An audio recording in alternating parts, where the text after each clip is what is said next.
Hey friends, welcome back to Boring History for Sleep. Before we begin, tell me, what time is it where you are? And where in the world are you listening from tonight? Whether you're in a quiet village, a noisy city, or somewhere in between, I'm glad you're here. Now, go ahead and dim the lights. Let your body sink a little deeper into the bed or chair. If you've got a fan nearby, maybe turn it on low. Just a bit of white noise. We're going to the past now, not to a battlefield or a royal palace, but somewhere much less glamorous. Somewhere much more ordinary. Tonight, you wake up in a small stone room. It smells faintly of mildew and vinegar. The cot beneath you is rough. The straw pokes through. You've got one job today. The same job you had yesterday. And the same job you'll probably have until the end of your days. You're a janitor in ancient Rome. A cleaner. A wiper. A carrier. A washer of things most people try not to think about. But the empire needs you. More than it wants to admit. So, let's begin with story one. The janitor of the Cloaca Maxima is early morning in Rome, somewhere around 120 CE. The streets above are already stirring. Shopkeepers dragging their carts, bakeries lighting fires, voices haggling faintly over bread or fish. But you're not up there. You're down here. You light your tallow candle. The wax is crumbly and smells like burnt animal fat. You carry it carefully as you descend into the bowels of the city, the Cloaca Maxima, Rome's ancient sewer system. Built centuries ago by the Etruscans and expanded under kings and emperors, the Cloaca Maxima is a marvel, a tunnel of stone. And engineering, it flushes away the filth of the eternal city, its rains, its floods, and most of all, its waste. And you are one of the men charged with keeping it from clogging. Your tunic is short. Anything longer would just soak in the filth. Your feet are wrapped in leather, tied with strips to avoid slipping. Your hands are bear gloves, are a luxury for craftsmen, not men who clean excrement. You carry a hooked stick, a long-handled scoop, and a small basket strapped to your back. The job is simple. Move the things that block the flow.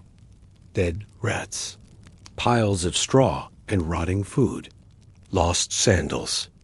Occasionally, a pig carcass that someone tossed in during the night. If it clogs, you clear it. The tunnel is just tall enough for you to stoop beneath the arches. The walls are slick. You must be careful with each step. Above you, the latrines. Continue to empty. The public ones, foracae, are connected directly to the sewer. You pass underneath them, hearing faint splashes and murmurs. There's a rhythm to the city's digestion. Morning is the busiest dot, and you learn, over time, how to predict what will flow through next, depending on the hour, the day of the week, the feast day, or the rain. When it rains too hard, the sewers flood, and then your job is more dangerous. The current can sweep you off your feet. And sometimes, people throw worse things down than food or bones. You know, men who have found the bodies of murdered slaves. And then there's the gas. The deeper you go, the less air there is. Methane gathers in the corners. You've seen a man collapse, his candle snuffed, his lips blue before he hit the stone. You keep moving. Your job isn't glamorous. No one thanks you. People wrinkle their noses when they see you exit a drain tunnel, even though their own filth is what you carry. But in the hierarchy of labor, you are necessary.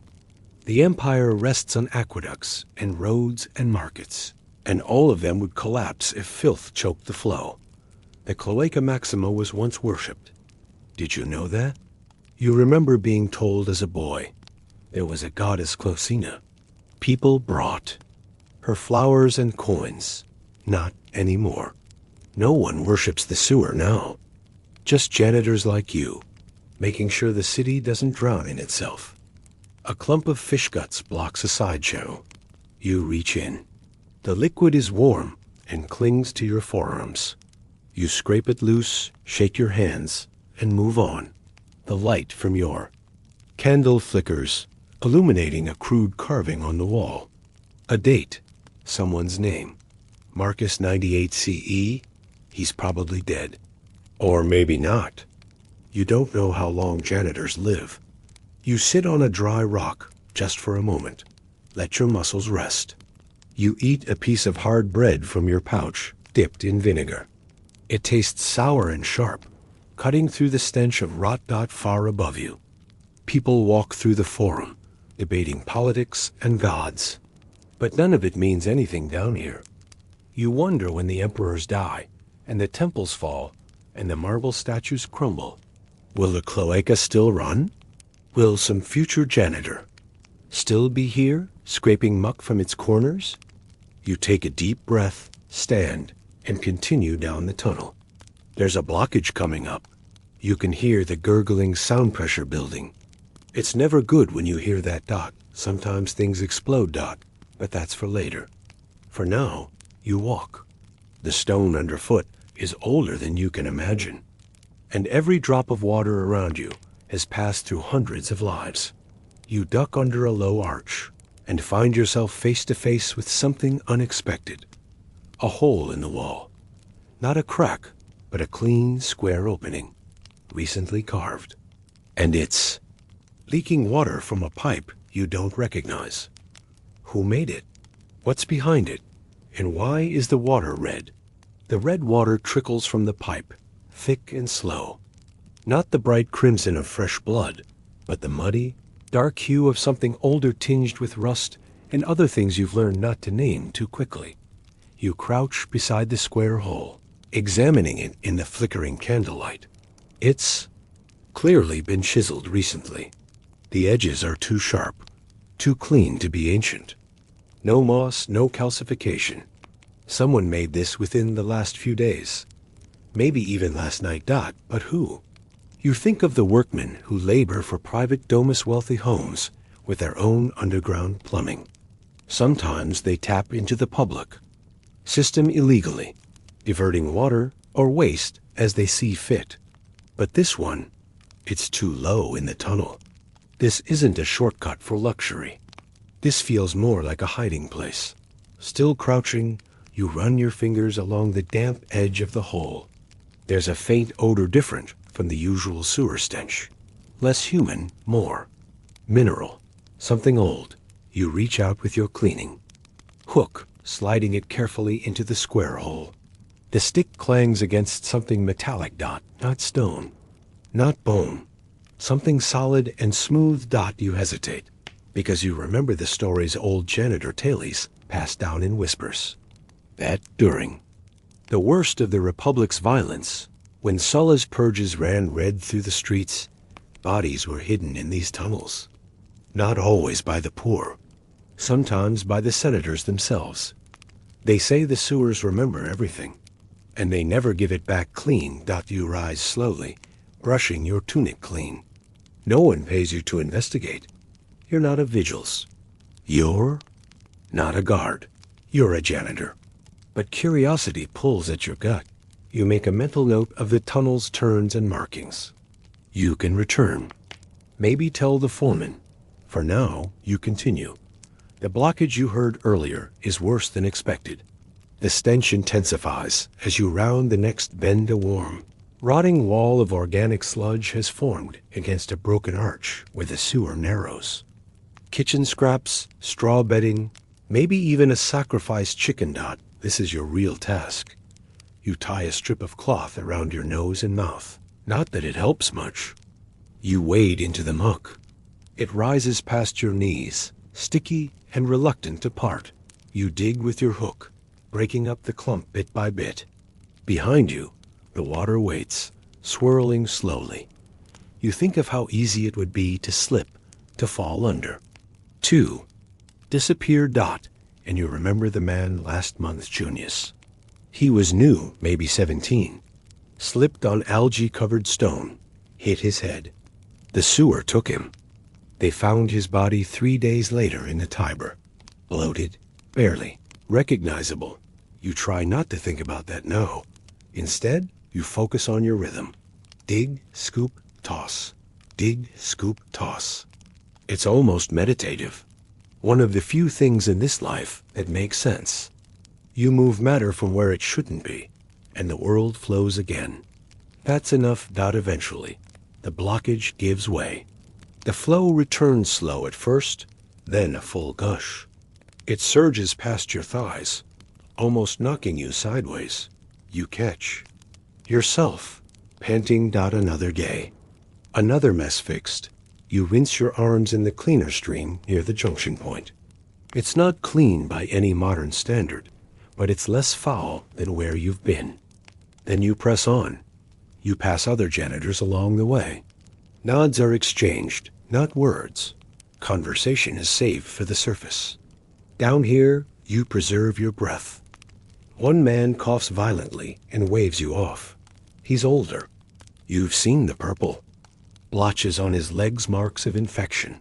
He won't last the year. Up ahead, sunlight slants into the tunnel. One of the surface grates has been opened.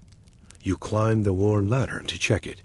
It leads to a small public latrine near the Subura district, one of the busiest, filthiest areas of Rome. People relieve themselves over the edge without ever looking down. They don't know you're there. As you reach the top, a warm breeze greets you. Rome is waking up fully now. The markets buzz. Bells ring. A group of boys shouts as they chase a stray dog. You sit on the stone edge of the sewer entrance and breathe. You earned a break. From your satchel, you pull a few olives and a slice of hard cheese. Chew slowly. Watch the people above you go about their day.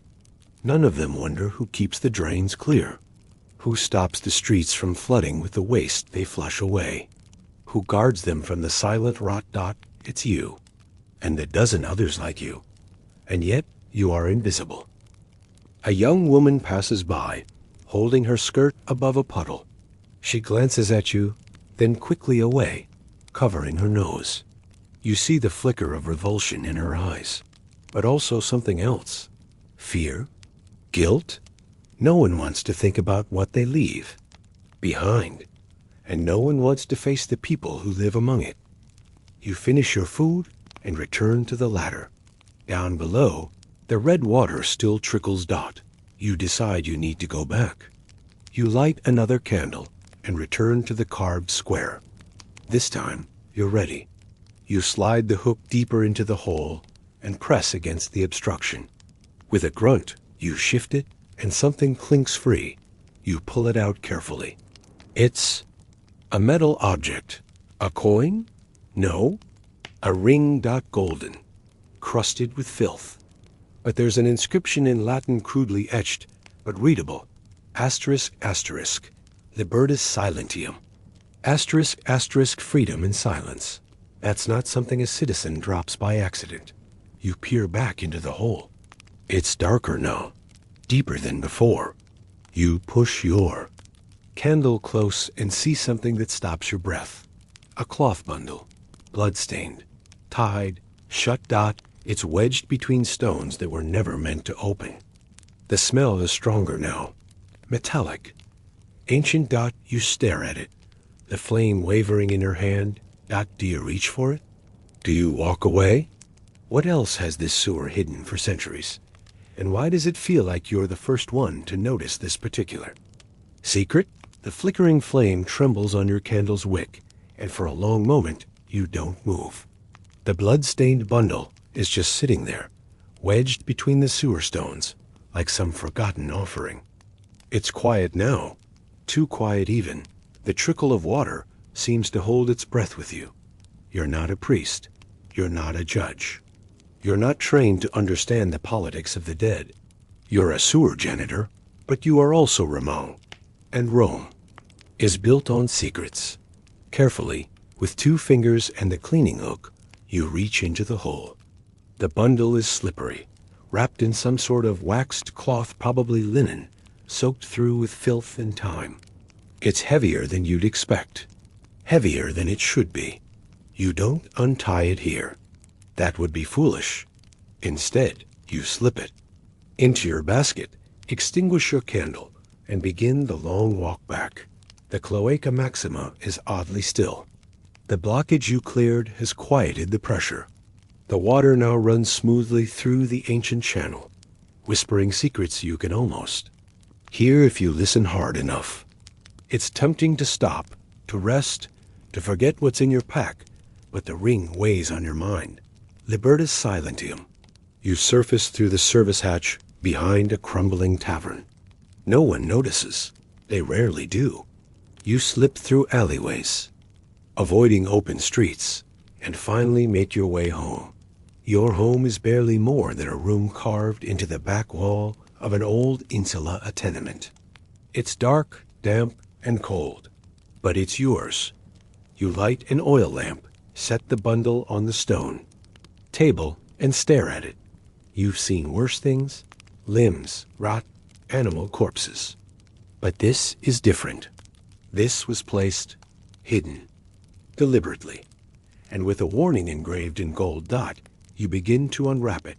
Slowly, the linen peels away with a squelch. Inside is leather, oiled and surprisingly well preserved.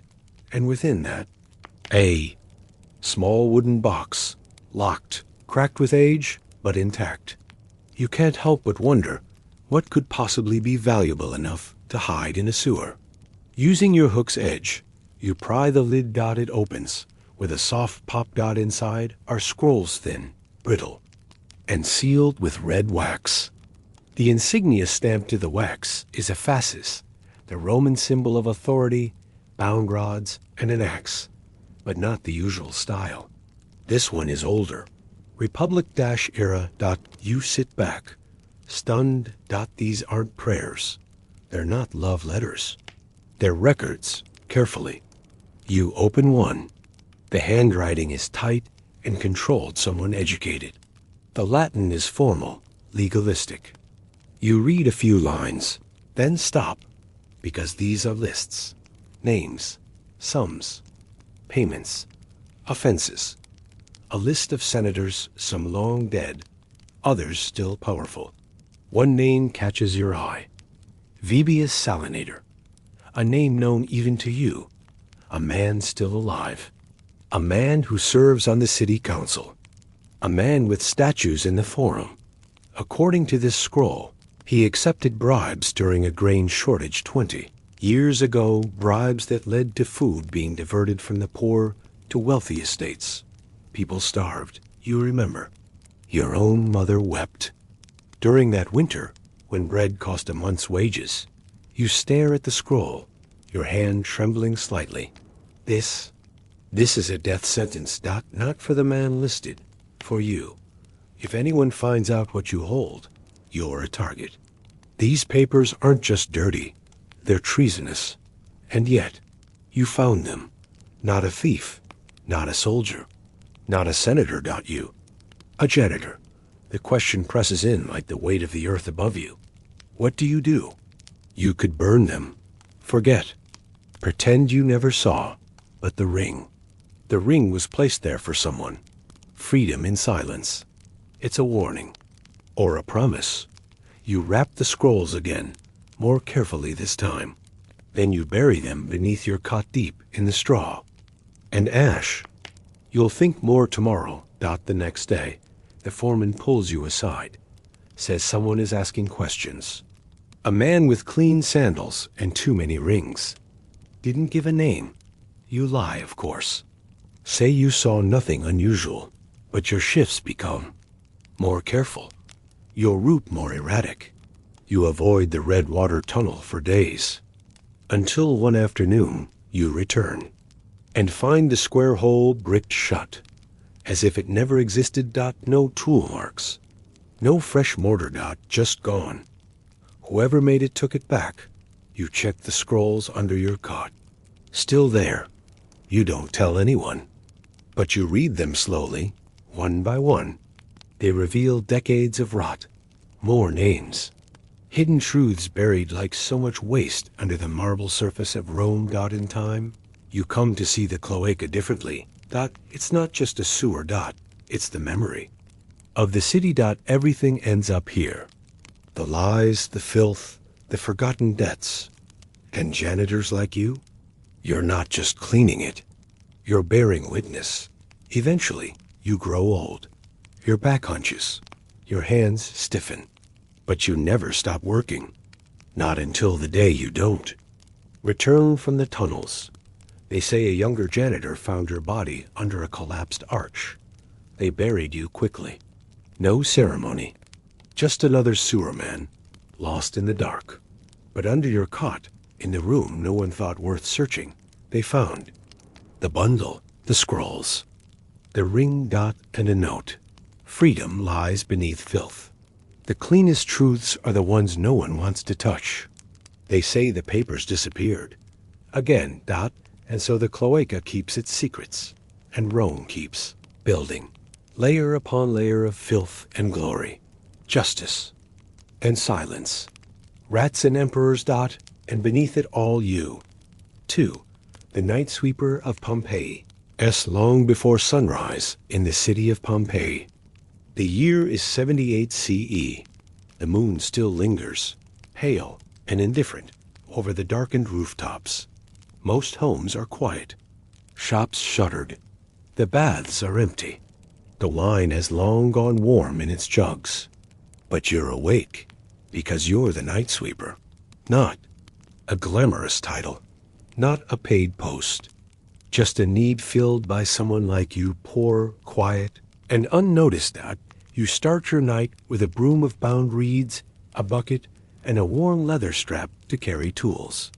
There's a rotation to your route beginning at the Via dell'Abbondanza, Pompeii's busy main street. During the day, it bustles with merchants, housewives, perfume sellers, bakers, gossipers, and drunks. But at night, it's yours. You move. In silence, cleaning what the day left behind. Fish bones, bits of olive pits, ash from braziers, horse dung, sometimes vomit or worse. You scoop, sweep, toss. Into the bucket, into the corner drains, into the street pits meant to channel water. When the rains come, you work under stars, half in shadow. Sometimes dogs follow you, sniffing after scraps. Sometimes drunk men stumble past, muttering slurred poetry. No one sees you. And that's the way the city prefers it. But you see everything. That's the strange truth about being a night sweeper. In Pompeii, you learn more than any senator or merchant. You see who sneaks where after dark. You see which doors open for lovers who shouldn't be together. You see which corners house secret messages scratched in wet plaster before it dries. You once found a love poem left on a marble step. Another time, a bag of coins buried in straw. You left it where it was. You know better than to touch things meant to be forgotten. And you see the graffiti. Not just the funny ones, though there are many. You sweep past a wall where someone scrawled, "I screwed the barmaid at Venus's Corner." Another says, "Lucius owes me 2 asses, thief." But lately, you've seen stranger ones. A single line scratched onto a plaster wall near the amphitheater. The mountain grumbles in its sleep. You paused when you saw it, not because it made sense. Mount Vesuvius always murmurs. Earth tremors happen all the time. Windows rattle, lamps flicker, plaster cracks. But this felt different. It wasn't a warning. It felt like a prophecy. You keep moving. Down narrow alleys where moonlight barely touches the cobbles. Past brothels with shuttered doors. Past bakeries where tomorrow's bread will rise in hot ovens. You pass the House of the Faun. Its mosaic is dark under your feet, but you know every tile by memory. You sweep even here, outside the villas of the rich. They don't see you either, but they benefit. No one likes to start their day with someone else's trash at their doorstep. Still, you're not entirely alone. A girl from the laundry sometimes walks with you on her breaks. Her hands are always red from lye. She says her name is Varia. You never ask for more. You talk about nothing in particular. How bad the fish smelled at the Forum yesterday. How many dogs were howling last night. It's not romance.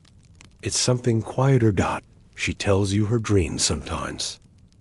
One night she says, I dreamed the whole sky turned black, but it was snowing ash, not snow.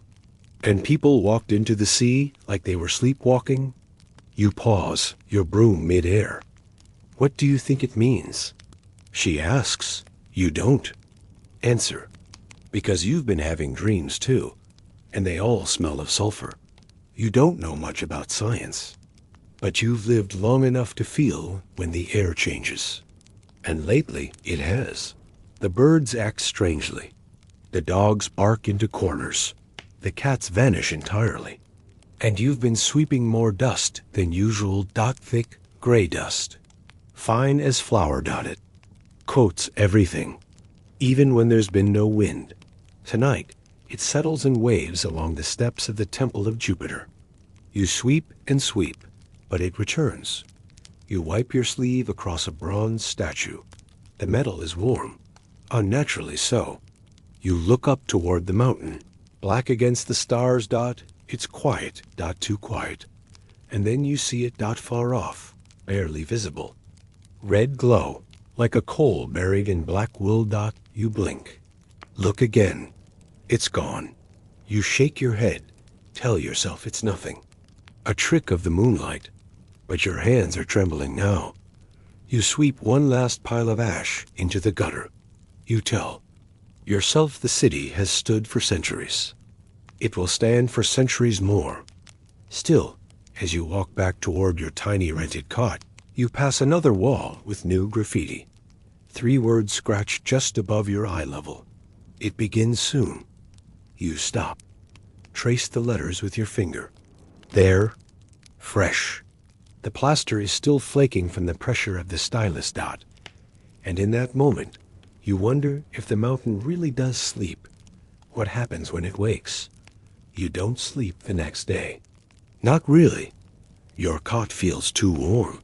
The air is strange, still, heavy, as if the walls themselves are holding their breath. Outside your window, the marketplace shuffles along, as it always does. Chickens squawk, pots clatter, sandals slap the stones. But something's missing. The birds. There's a kind of silence that doesn't belong in cities. Not a peaceful silence, but the kind that feels borrowed, stolen from some place. It shouldn't be by the time night falls again. The air is thick with dust. You tie a cloth around your face, wetting it at the edges to keep from coughing. The broom drags across a street already coated in fine gray powder. The girl from the laundry, Varia, doesn't come tonight. You ask around. A stable boy says she's gone to Herculaneum to visit her mother. You nod, though you didn't know she even had a mother. And now you're alone again, sweeping streets while Rome sleeps. While the mountain glows like an ember, you try not to notice. Graffiti has multiplied. On the wall beside the wine cellar, someone has written, "The gods have turned their backs." And farther down, on a broken step outside the gladiator barracks, "Run." But no one's running. People complain about the dust, about the tremors, but they still queue for bread, still haggle over olives, still argue about the merits of Greek plays and the price of wool. You pass the amphitheater, its arches still dark and silent. It's been closed for months due to some riot, and now vines creep through the seats. You sweep the steps anyway, out of habit, out of superstition. A man from the baker's shop calls to you in the dark. He offers you a drink. You take it. He says the ground shifted so badly this morning that loaves fell from the shelf. He jokes about Neptune being angry. You both laugh. But neither of you means it. The moon is gone tonight, hidden behind a sheet of strange clouds that drift without. Wind out as you sweep past the temple of Isis, you feel the ground tremble again. A soft roll, almost like a breath. You wait. Count to 10, nothing more. You keep sweeping. You know these streets too well. You know which doors creak even when shut. You know which windows never close fully. You know which alleys always smell of. fish, even at midnight. But tonight, something's changed. The streets feel unfamiliar, longer, narrower, as though they've stretched in the dark. The familiar torch sconces flicker more violently.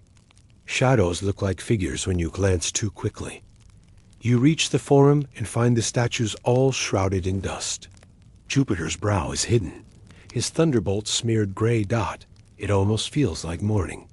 You stop to rest near the steps of the basilica, your broom propped against your knee. And that's when you hear it. Not a rumble, not a quake. A sound, a voice. No many voices. Whispering, faint, coming from the direction of the mountain. You rise. Take a step toward the eastern gate. Your sandals leave perfect impressions in the dust now. There's no breeze to disturb them. The whispering continues. Steady, like dry leaves dragged along marble. You know you should stop. Go home. Pretend it's nothing. But you walk on. You pass through the city gate and along the stone road leading away from Pompeii. The mountain looms ahead, still black, but now glowing more obviously. The red has grown. No longer a single ember, but a wide, pulsing band of light just above the peak. And the smell sulfur and smoke clings to your nostrils. You stop when night. You see a figure crouched by the side of the road. It's an old man, wrapped in a tattered cloak, mumbling to himself. You approach cautiously. Are you all right? You ask. He looks up. His face is cracked and dry, like baked earth. They were warned, he rasps. The augurs saw it. The gods told them. Told them what? That fire would fall from the sky. That sleep would turn to ash. You back. Away slowly. The man doesn't follow. He just returns to mumbling, drawing shapes in the dust with his finger. Circles, spirals, bay, mountain. You walk back into Pompeii with your heart racing. It's nearly dawn. The city begins to stir. You return to your room, wash the dust from your skin, and try again to sleep. You dream of dark skies and silent streets. You dream of buildings without roofs. You dream of Varia, standing at the edge of the sea, turning to ash in the wind. When you wake, it's hot. Too hot. The sky is still dark. You hear people yelling in the street. You step outside. And then you see it. Not smoke, not a storm. A column, a towering column of fire, smoke, and ash rising from the mountain like a god's fist raised in anger. Don't move. You don't speak. You just watch as the first stones begin to fall. Not like pebbles, more like rain. Hot, fast, sharp. And everywhere. The street you swept just hours ago is already covered again. And this time, no broom in the world will clear it. There is no more sweeping now. The broom lies where you dropped it, half buried in gray ash, its reeds smoldering gently from the falling embers. The city that once ignored you is in chaos. People scream and run in every direction. Some clutch bundles of cloth and coin. Others carry nothing but their children.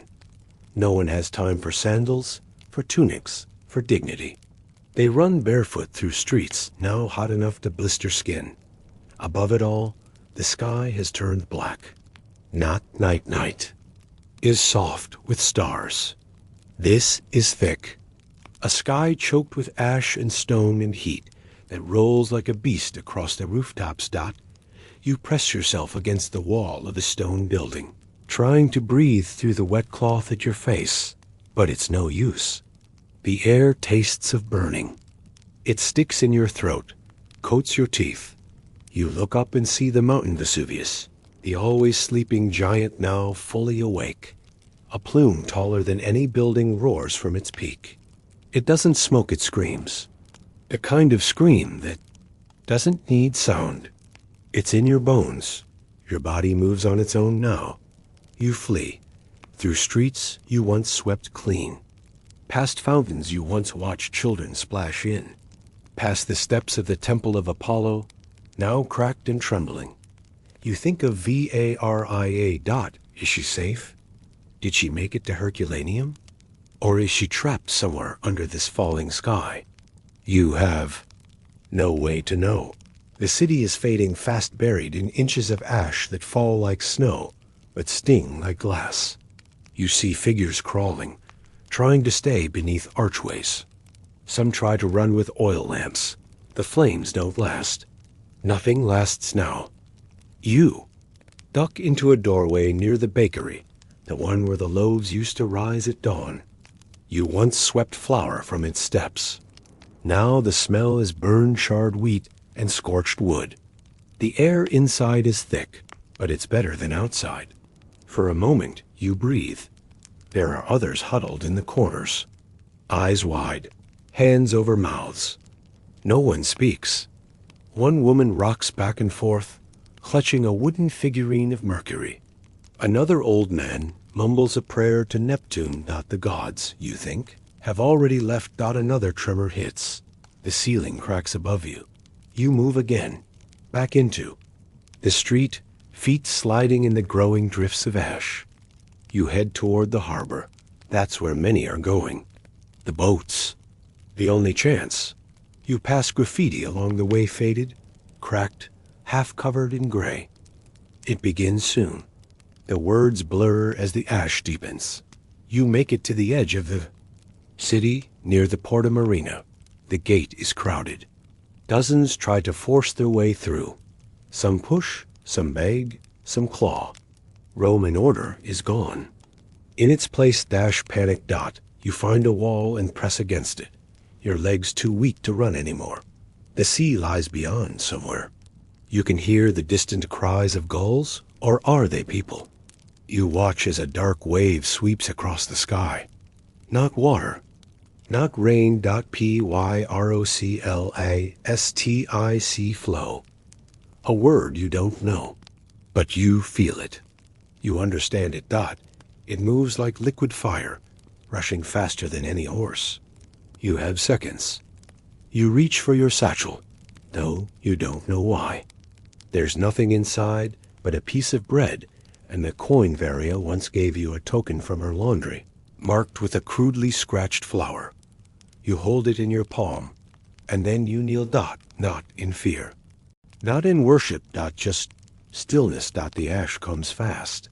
It sears your lungs before you can cry out. Your body locks, your thoughts slow. And all around you, Pompeii disappears. Years pass, then centuries, then nearly 2,000 years. When they find you, your body preserved in the ash, curled near the gate, they call you the worker. Your bones are still holding the satchel. Your broom lies not far away, charred but intact. Archaeologists dust you off carefully. They photograph the scene, document the posture. They guess at your job. They guess wrong. They call you a slave, a porter, maybe a baker's helper. They never imagine you swept the streets of Pompeii, that you knew the corners, the alleyways, the graffiti, that you saw the city not in glory, but in dust. They never think to ask if you saw it coming. But you did. You always did. And long after the city was buried, long after empires rose and fell, your dust remained, pressed into the cobblestones. Night sweeper, who saw the end of the world and cleaned it anyway. Point 3. The chamber, pot collector of Versailles, early morning in the Palace of Versailles. The year is 1778.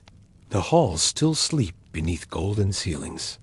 Crystal chandeliers catch only the dim pre-dawn flicker of servant lamps. The nobles are tucked into their feather beds, their silken dreams undisturbed. The gilded mirrors reflect only silence, but you are awake and already working. You are a chamber pot collector, not a valet, not a cook, not a courtier. No perfume or powdered wigs for you. Your world is the underside of Versailles, hidden passages, the narrow stairs behind paneled walls, the unspoken network of workers who keep the court's luxury from choking on its own filth. And your job? To remove, clean, and return every pot beneath every bed, behind every screen, under every ornate dressing table.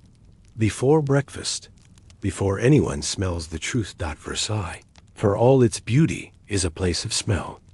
Behind the lavender sachets and burning incense, the palace stinks of sweat, of perfume layered over rot, of candles made from animal fat, and most of all, human waste. There are hundreds of chamber pots in use. Some porcelain, some pewter, some just repurposed bowls with chipped rims. Every noble has one. Every room uses at least two. Many nobles refuse to walk, even to the hallway privy. That's beneath them. Instead, they relieve themselves beside velvet drapes and marble busts. A quick curtain drawn, a rustle of silk, and then they call for someone to take it away. That someone is you. You carry a wooden yoke over your shoulders, with two pails swinging at either end. Each pail holds multiple chamber pots carefully arranged to avoid spills. You've learned. Balance is everything. One wrong step and the contents slosh over your boots. You move through the servant corridors, the ones the courtiers never see. You hear them above, waking in their luxurious suites. There's giggling, sighing, the occasional argument muffled by tapestries. You pause outside one of the guest apartments belonging to a minor duchess from Lorraine.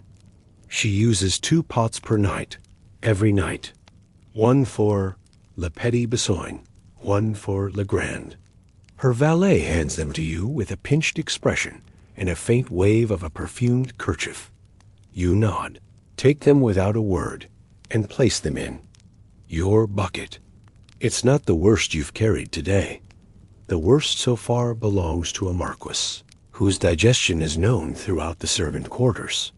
You pray he's away hunting. You continue your route, ducking past lacquered doors and gilded doorframes, entering quietly and leaving quickly. There is a rhythm to this. Sometimes you sing to yourself, a small tune from your village, something simple, something to hold on to. You didn't plan to end up here. No one does. But when you came to Versailles, hoping to work in the gardens or stables, the head steward took one look at your arms and said, "Strong. You'll do for the pots." And you've been doing them ever since. You don't speak much. That's safer. Servants who talk too freely don't last. You've seen footmen dismissed for laughing at the wrong time. A scullery maid once thrown out for commenting on the Queen's perfume. "Too floral," she said. "Gone by morning. You know your place. But that doesn't mean you don't listen. In fact, your job gives you access no valet has. You move between every wing, enter every chamber. You hear things no one else hears, not meant for you, but spoken over you, through doors left ajar. During moments of carelessness. This morning, near the Dauphin's quarters, you heard a lady whisper, 'She's barren.' They say she hasn't bled in months. You didn't turn. You didn't react. Just walked past with your pails, pretending to be deaf, dumb, and invisible. But the words stuck. They always do. Because Versailles is made of whispers. And waste. You reach the far end of the Queen's wing. Her chambers are different. Grand, floral, absurd in their decoration. Her chamber pot is porcelain, painted with violets, cleaned more often than most. Still, it smells no sweeter than the others. The Queen is not awake yet. Her ladies-in-waiting are still powdering themselves, preparing to help her dress. An event so public, it requires spectators. You will be long gone before that. Down the servant stairs you go, into the lower halls, toward the privy cour, where waste is sorted, dumped, and taken out through underground channels. The stench there is overwhelming. Flies swarm the corners. Rats move boldly. You know each of them by silhouette. One has a torn ear. You call him Louis.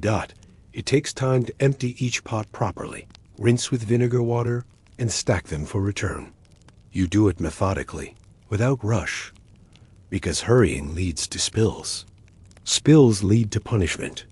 And you know too many men with vinegar-burned hands to take that chance. When you're done, you wash your arms in the barrel by the door. The water is murky, but it's all there is. Your shift ends when the sun is fully up and the nobles begin. Breakfast. They sit on silk cushions, eating apricot jam and sipping chocolate. You eat crusts and dried apples in the shade of the kitchen wall. You think about the Marquis, whose pot nearly tipped over. You think about the Queen's violet porcelain. You think about the rats that scurry through the basements at night, and how much cleaner they seem than the people above you. You are invisible, but you know everything. You think if one were to poison a noble, it wouldn't be with wine. It would be here, in the chamber pot, where no one looks, where no one dares trace the cause. But that's a thought for later. For now, the buckets are empty, and the smell of power still clings to your hands. It's midday now. Versailles is wide awake. Music swells from open windows. A harpsichord plinks out something airy and forgettable. Servants sweep the halls in silence, staying close to the walls. Pages run errands with anxious precision. Courtiers glide by like birds in heat-flapping fans, fluttering silks, ruffled tempers. But you return to the shadows. Not because you're finished. Far from it. The morning round is just one part of your work. The nobles dine, and then they relieve themselves again, and again, and again, and the pots fill up. No one speaks of this. No nobleman has ever turned to his companions and said, "Pardon me, while I relieve myself behind that velvet curtain." No duchess ever admits that the smell of orris root perfume is less to delight the senses, and more to mask the human odor clinging to her layers of satin. But you see what they leave behind. In the golden bowls and the cracked ceramic, in the half-digested pheasant and wine-soaked bile. And you clean it. Each load you carry is heavier than it should be weighted, not just by waste, but by hypocrisy. Versailles presents itself as the height of civilization. But if you scrape away the mirrors, it's just another place full of humans. And humans, no matter how powdered, stink. By mid-afternoon, the odor is at its worst. The sun streams through tall windows and heats every stone corridor. The wax of yesterday's candles melts again. The sweat of servants and nobles alike thickens the air. You walk past a group of visiting foreign envoys. One sneers as you pass. "Animals," he mutters in his native tongue. "Even pigs defecate farther from where they eat." You smile, very slightly, because you agree, and because you know something. He doesn't. That the noble he's speaking to relieved himself into an inkwell this morning, mistaking it in the dark. You dunked it. You rinsed it. You returned it without a word. You reach the outer wings of the palace now, where the lower-ranked nobles sleep. Here the pots are cheaper tin, sometimes plain wood. Some aren't even lined. These are the worst. They leak, stain the stone, but their owners never notice. Or care. You do. You pause behind the staircase of the Queen's Theater and listen. A rehearsal is happening above. A soft soprano voice carries down the stairwell, interrupted by bursts of laughter. The Queen has taken to acting. They say she plays milkmaids with enthusiasm. She's ordered whole sets built in the garden to mimic peasant villages' fake laundry lines. Fake sheep, fake dirt. You've seen it once. You saw her in a linen dress, worth more than your annual wages, pretending to fetch water from a fake well. It was surreal. And then she returned to the palace, where her porcelain pot waited for you to empty. You make your way to the kitchens, not for food, but because the waste is worst here. The scullery boys use pots too, and they don't clean up after themselves. You find one overflowing. You sigh. You've dealt with worse. You lift it with care and empty it outside in the waste canal, a narrow stream that winds its way out of Versailles into the forest. At least, that's what the nobles believe. But you know the truth. The waste pools and ditches, It floods the rabbit warrens. It kills the grass. Versailles shines like a gem. But the ground beneath it rots. And so do the people. You've begun to notice things. A footman with strange marks on his arms. A cook coughing blood. A maid who fainted mid-step and never stood again. You suspect the rats know something you don't. They've begun moving higher, into the walls, into the rooms, avoiding the lower channels entirely. And the water in the servant wash barrels smells wrong. It's murky, oily, and makes your skin itch. You stopped using it yesterday. You wipe your hands with vinegar now, despite the sting. You report it to the steward. He waves you off. Oil it, he says. Or stop drinking it. You people are lucky to have anything. You say nothing. You're already gone. That night, the queen hosts a masquerade. The halls flood with music and perfume. Men wear velvet dominoes. Women wear tiny silver moons on their cheeks. They twirl, laugh, drink deeply from glasses of golden wine. And one by one, they sneak off behind potted plants into curtained corners, downside hallways. And they use the pots. You stand in the hallway with your empty pails, watching as they pile up. You collect them quietly, like always. You clean them, like always. And in the flickering light of the hallway sconce, you spot a smear of blood in one of the royal pots. A lot of blood, too much to ignore. You recognize the crest on the porcelain handle, one of the queen's inner circle. A countess, young, always dancing. You last saw her laughing by the fountain, pressing orange blossom oil to her throat. You wipe the rim. Your cloth comes away soaked, and you wonder, does she know? Or is she dancing still, unaware that her body has begun telling a different story? You wonder how many others are hiding something. How many truths could be known if someone were simply willing to look in the places everyone else avoids? You carry the bloody pot down to the wash chamber and pour its contents carefully. You clean it thoroughly. You say nothing. Like always. But that night, you can't sleep. You lie on your back in the servant quarters, the wooden cot creaking beneath you, and stare up at the ceiling beam. You think about how much you know, how much filth this palace creates, how many secrets it buries beneath perfume and silk. And then you think, what if the palace isn't the crown of civilization? What if it's just the prettiest sewer ever built? You wake before dawn as always, but something is different. The air is heavy, unmoving, as if the walls themselves are holding their breath. You rise slowly from your cot, muscles aching from yesterday's labor. The smell of vinegar lingers on your hands, mixed now with something more. Sour, rotten, like milk left in the sun. Outside, the servant corridors are quiet. Too quiet. No one's whistling. No scullery boys yelling. No chambermaids arguing over linens. Just footsteps.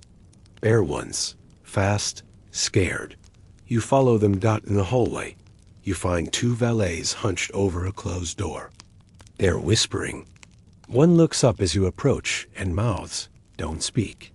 You don single quotes tea. Inside the room lies a nobleman, one of the king's distant cousins, still dressed in last night's masquerade costume. Face pale, lips blue, a small red stain on his sleeve. And on the floor, his chamber pot, tipped, full, bloody. No one moves. No one touches it, but you do. You kneel, right your yoke, and collect the pot, without a word, without a reaction, because you've seen this before now. Quietly, slowly. Nobles are falling ill. Something's in the water, or the air, or the food. But no one wants to say the word, because that would mean Versailles, crown of the civilized world, is rotting from the inside. You leave the chamber, pot swinging at your side. You head to the waste canal. Along the way, you see 3 more nobles slumped in corridors, their servants fanning them uselessly with lace. The palace doctor passes you on the stairs. He doesn't meet your eyes. He smells like mint and fear. Down in the wash chamber, you pour the contents of the pot into the vinegar vat. It sizzles. Slightly. That's new. You rinse it clean, scrubbing harder than usual. The porcelain remains stained. Some things don't wash out. You step back and stare at the pot. It's just an object. Beautiful, but plain. It could belong to a queen or a beggar. And yet, this one held the same thing as all the others. Illness, death. You return upstairs. It's early morning, and already the palace is bustling again. The queen is awake. Her footmen are lining the hallway. Perfume clouds thick in the air. A harp plays. Breakfast is being served: honeyed pastries, fruit, and clotted cream. The air smells sweet. But beneath it, you detect the real perfume of Versailles. The 6-hour breath of too many people crammed in too few rooms. The decay of waste left too long in corners. The reek of pride, denial, and roses forced to grow in filth. You walk past a mirror in the hallway and catch your reflection. You look like everyone else. Until you remember that they don't see you. To them, you're a shadow. A smell. A servant who appears when needed and vanishes when not. But you know more than they ever will. You know how many pots the queen uses. You know which courtiers are ill and hiding it. You know which rats live in which walls. You know where the waste flows and where it pools. And you know it will rise. That's the thing about filth. You can ignore it. Cover it with gold. Drown it in perfume. But it always finds a way to return. You whisper this to yourself as you pass the gilded chapel, its painted ceiling blushing in the morning light. One day, the palace will be quiet again. The gold will peel. The walls will crack. The gardens will go wild. And maybe then, when the chamber pots are gone, when the mirrors stop reflecting lies, the palace will finally smell like what it always was. Human Point 4. The Gong Farmer of Tudor London. It's dusk in London, sometime around 1533. The River Thames glistens under a coppery sky, reflecting the last light of day. But the streets, those narrow, winding arteries between timber-framed buildings, have begun to change. The market stalls close. The fishmongers pack away their baskets. The cries of hawkers fade. Lamps flicker behind oiled parchment windows. Doors bolt shut, because the Gong Farmers are coming, and you are one of them. It's not a name of honor. In fact, most avoid saying it aloud. But it's the job to collect the gong, or night soil, human waste, piled beneath London's medieval homes, festering in cesspits and privies, sometimes for months, sometimes years. When you were young, you thought the name was a joke. Now you know it's the most honest title in all of London. You wear thick boots, not leather those rot. These are wooden soles, wrapped in oilcloth. Your tunic is stiff from dried muck, and you've long since stopped noticing the smell. Others do, of course. They cross the street when they see you coming, covering their mouths. Some spit. Some call you cursed. One child once asked if you were a ghost, but you're very much alive, and you are one of the few reasons the city hasn't drowned in its own filth. Each house in the city has a privy, and beneath that privy, a pit. Some are deep lined with brick, reinforced by carpenters. Others are barely holes, crumbling at the edges, full of maggots and damp. Some are forgotten entirely. You visit them all, not during the day. Of course, never. That would be too much for the gentle classes. You work at night, when the respectable folk are asleep and the rats begin their shifts. Your tools are simple: a long-handled shovel, a bucket, sometimes a rope and pulley, and always a rag soaked in vinegar tied around your nose. Start your rounds in Southwark, on the far side of the Thames. The buildings lean together like drunks, their upper stories nearly touching. You duck into an alley and find your first pit.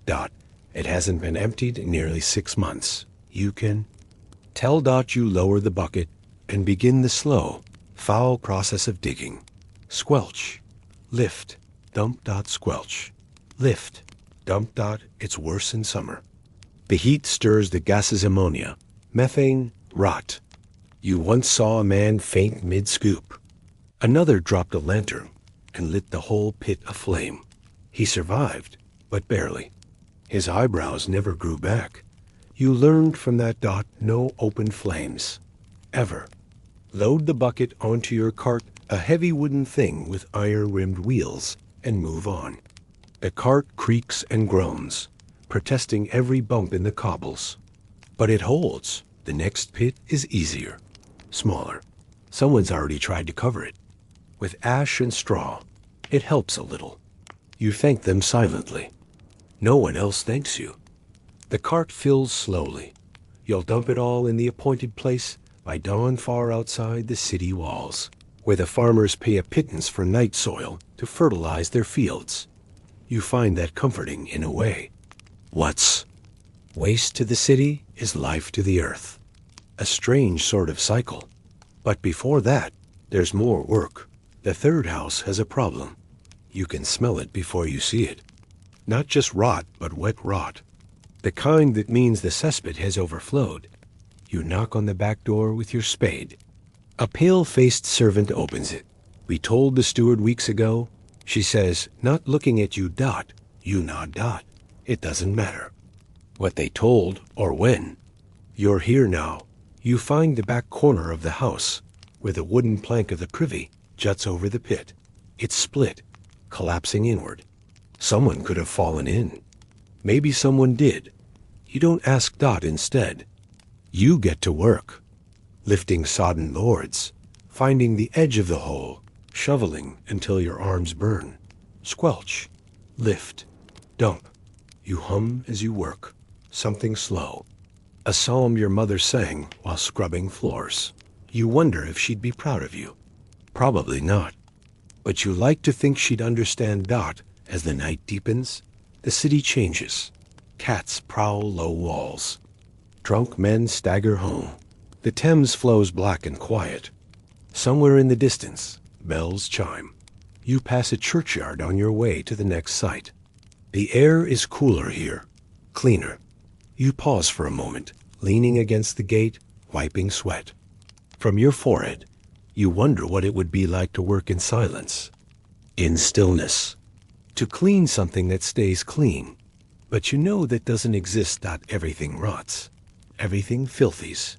Everything dies. Dot. And you just get to carry it. Dot. You reach your last pit near Cheapside, a merchant's house. He has 3 privies. The third one hasn't been used in years. Or so he claims. You know better. You lower your bucket and hear a splash too soon.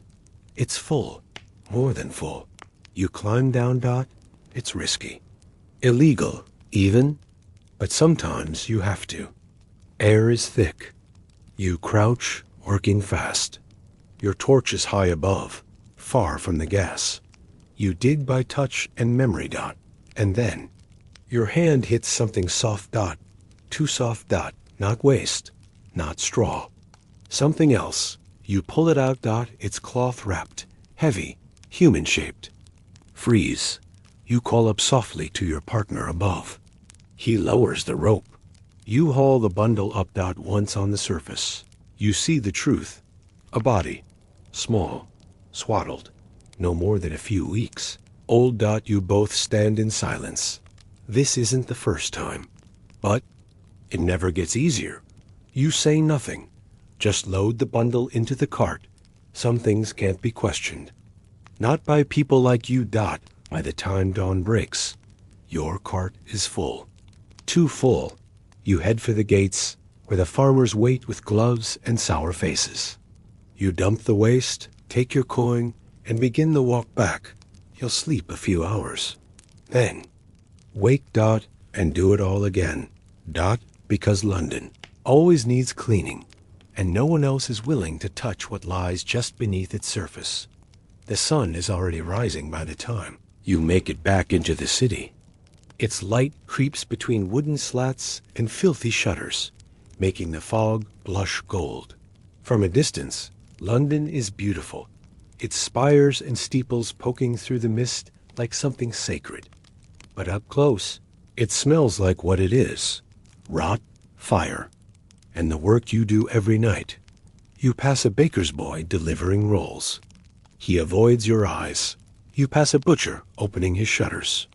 He mutters something about filth. Probably doesn't realize the blood and guts from his own block runs into the same gutter you wash your boots in. But you know, you live beneath the city's illusions. And today, they're thinner than usual, because you found a child in the pit. That means something went wrong. You stop at the pump near Bishopsgate and scrub your hands. The water is freezing, sharp, but it helps. You clean beneath your nails, behind your ears, along the creases of your knuckles. You don't scrub because of shame. You scrub because there are things in that pit you don't want coming home with. Illness, infection, guilt. Your lodging is a narrow space above a cooper's shop. It's noisy, smells of pitch and beer, but it's cheap. You climb the creaking stairs, step over the sleeping dog, and collapse onto the pallet. But sleep doesn't come easy. Not after what you saw. You stare at the ceiling, where smoke stains from the tenant below have bloomed like black roses. You trace their shape with your eyes, and you wonder, was the child stillborn? Or abandoned? Was it a mistake? Or a message? Was it placed in the cesspit by desperate hands? Or cruel ones? You've seen worse. Grown men, women with bruised faces, animals, dismembered. Once, a severed hand with a ring still on it. But this felt personal. Small. Quiet, you drift into shallow sleep. And when you wake, it's dusk again. The air is cold, damp. And the city has begun to buzz once more. Another market day. Another round of pies, of wool, of cheap servants shouted from corners. The cathedral bells toll. Drunks sing. Rats scurry. And beneath it all the pits are filling again. You return to your cart, repaired and greased. The pails hang empty, waiting to be filled. The steward of waste, your overseer, hands you a list. Tonight's addresses. He doesn't ask about last night. No one ever does. But you see the mark next to one name, the merchant's house. A one with 3 privies. You stare at the symbol beside it. A small red cross. It means the steward was told. Someone reported what you found, and now they're sending you back. You don't argue. You just nod. But in your gut, you feel it. Something's wrong. Your first few stops are routine. An alehouse near the docks. The pit is full of vomit and sawdust. You shovel quickly. A boarding house for dock workers. The stink is unbelievable. You keep the rag tight to your face. At one door, a girl no older than 10 hands you a pot. She doesn't flinch, doesn't smile. Her hands are blistered. Her eyes too old for her size. You thank her quietly. By midnight, your cart is half full. And now, the merchant's house. You arrive at the back door. It's ajar. Unusual. The servant who usually greets you isn't there. You step inside. The kitchen is cold. No fire. No bread cooling. Just silence. You walk through slowly. The walls are thick with shadows. The only sound is your boots. You reach the privy chamber. The door is closed, but not locked. You push it open. The pit is gone. BRICKWORK. Fresh mortar. The whole thing sealed, covered with a wooden panel and new rushes. As if it never existed. You step back. Then, a voice behind you. You weren't expected back so soon. You turn. A man stands in the doorway. Not the steward. Not the merchant. He wears good boots. Gloves. His hands are too clean. I saw your name on the ledger, he says. I hoped it was an error. You don't speak. He watches you. Then, The steward has been paid. There's no need to come back here. You nod slowly, but you notice something. His boots are muddy. Not Thames-mud.cessp, mud. From last night, you look at him again. Really look, and you know. Was the one who placed the bundle in the pit? You wonder why. A secret child? A servant's shame? A punishment? You'll never know. He steps forward. This visit never happened. He says, he presses a coin into your hand. It's heavy, gold. You stare at it. Not because you're tempted, but because you've never held gold before. It's warm from his pocket. You leave without another word. You return to your cart. You place the coin in a rag and tuck it deep beneath your shirt. And as you wheel away into the fog, you realize you now carry something heavier than waste.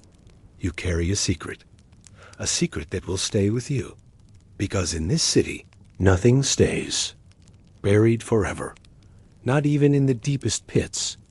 The fog thickens as you push your cart through the northern edge of the city, your boots knocking softly on the damp cobblestones.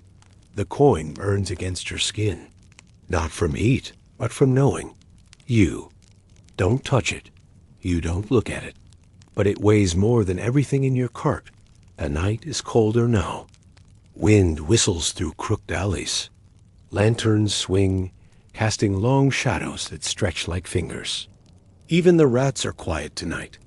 You stop beneath a crumbling archway near the old Roman wall, one of your usual dump points. A ditch, unofficial, half forgotten. You heave the first bucket over and hear the wet thud of waste hitting the earth. Steam rises. You pause, staring into the dark pit. It's just a hole. Just another grave of the city's excess. But tonight, it feels deeper, hungrier. You finish emptying the cart and sit on the stone ledge nearby. You unwrap the gold coin. It shines, pale and slick in the moonlight. You think of the man in the merchant's house. The way he watched you. The calmness in his voice. You wonder what secrets this coin bought. A child disposed of. A name protected. A shame erased. You think about telling someone. The sheriff. The steward. The church. But you know what will happen. They'll see you. Just a gong farmer. They'll accuse you of theft. Or worse, ask why you are digging in places you shouldn't. In London, the poor are expected to carry the filth. Not expose it. You wrap the coin again. Not to spend it. You don't dare, but you keep it. Not as payment. As evidence. Your next stops are quieter. A shoemaker's workshop. A small home for widows. A butcher who leaves his bucket out without a word. You work quickly, efficiently. You've done this so many times, your arms move on their own. Squelch. Lift. Dump. Squelch. Lift. Dump. You pass a church and pause. The doors are closed, but you hear singing inside. A few voices, tired but clear, rising with the smoke of early morning candles. You stand there a while, not moving, just listening. You think about how much the city depends on you, not just for its waste, but for its forgetting. People throw things, a way to disappear. Waste, secrets, regrets. You carry them all. You remember a boy once who asked you what a gong farmer was. You told him, I carry what others leave behind. He laughed, but it's true. You carry more than known. Carry death. Shame. Abandonment. And now secrets sealed with gold. The sun is beginning to rise. Pale light pushes through the mist. Crows scream from the rooftops. A new day is here. You make your way home, cart empty, arms heavy. As you pass through the marketplace, you hear a vendor talking. Did you hear? A body turned up in the Thames, baby-sized, they say, wrapped like it was meant for burial. You keep walking. You say nothing, because you know it's not the only one. You reach your lodging and climb the stairs. Inside, You remove your tunic, your boots, the rag from your face. You place the coin in a jar on the shelf. You don't know what you'll do with it, but it belongs to you now. Like the memory, like the weight. You lie down, staring at the cracked ceiling, smoke stains, spider webs, and the smell of vinegar. And you think, one day, someone will write a history of this city. They'll speak of kings, of wars, of fires and plagues, but they'll never mention the men who carried the waste, who kept the pits from overflowing, who saw the secrets no one wanted known. But you'll know, you always did. Point 5. The corpse washer of Baghdad, it's the year 978 CE. The city is Baghdad, heart of the Abbasid Caliphate, jewel of the Islamic Golden Age. Minarets pierce the sky, casting long shadows over domes of blue and gold. Poets recite verses in moonlit gardens. Physicians catalog stars. Philosophers debate under lanterns in the libraries of Beit al-Hikmah. But you are not in the house of wisdom. You are in the washhouse. Your job is not to write poems, or debate logic, or copy manuscripts on calfskin scrolls. You wash the dead. Are a gassel, a corpse washer, a quiet sacred role, one that places you close to both cleanliness and decay. Your day begins before the sun is fully risen. Already, the city hums. Call to prayer echoes through the narrow streets, the air still, cool before the desert heat arrives. You walk along the quiet alleyways to the small structure near the Tigris where the ritual washings take place. The house is plain, a clay building with 2 rooms, one for men, one for women. It smells of rose water and musk, but beneath that, faintly, always of bodies. You wash your hands. You remove your sandals. You step onto the stone floor where the bodies will come to you, one by one. Today, 4 have been sent. A merchant's son, an old woman from the spice market, a guard from the palace, and an unknown found by the river. Each will be washed, wrapped, and prepared for burial before nightfall. It must be done quickly. Islam does not delay the dead. You begin with the old woman. Her body is thin, her hands curled with age. You handle her gently, with reverence. Every body is treated the same regardless of rank. This, you believe, is the final mercy, that in death all are equal. You rinse her with warm water. You recite the prayers softly under your breath. First the right side, then the left. You wash the hair, the face, the feet. You scrub where illness left stains. You pour rose water in small, measured amounts. And all the while, you whisper, "O Allah, forgive her. Grant her peace. Cleanse her of the sins of this world." You wrap her in the white kafan, 3 layers of cloth tied with care. You lift her slowly, reverently, and place her on the mat by the door. Her family will arrive soon. They will weep, kiss her brow, say their prayers. They will not know the bruises you covered, or the broken tooth. They will remember her in light. You move to the merchant's son next. He is young. His chest has not yet filled with hair. His face is still round with boyhood. A sudden fever, they said. You scrub away the sweat still clinging to his skin. You comb his hair, even though he will not rise to meet anyone again. You wonder what he dreamed of. You do not ask why he died so soon. The guard is next. Broad, heavy. His body bears scars, one across his ribs, another near his neck. You think of the palace and its politics. He may have seen things no one speaks of. His hands are bruised. You clean him anyway. That's your job, not to ask, but to wash. You save the unknown man for last. He arrived alone, no name, no mourners, just a cloth sack and a river-wet tunic. His eyes are closed now, but you can see where the water kissed them blue. You do not know if he was pushed, or if he jumped, or if the river simply took him in the night. But you treat him no differently. You scrub the mud from his limbs. You clean the dirt from beneath his nails. You pour warm water across his chest. You brush the hair from his face. When you wrap him in white, you whisper, even if no one knows your name, Allah does.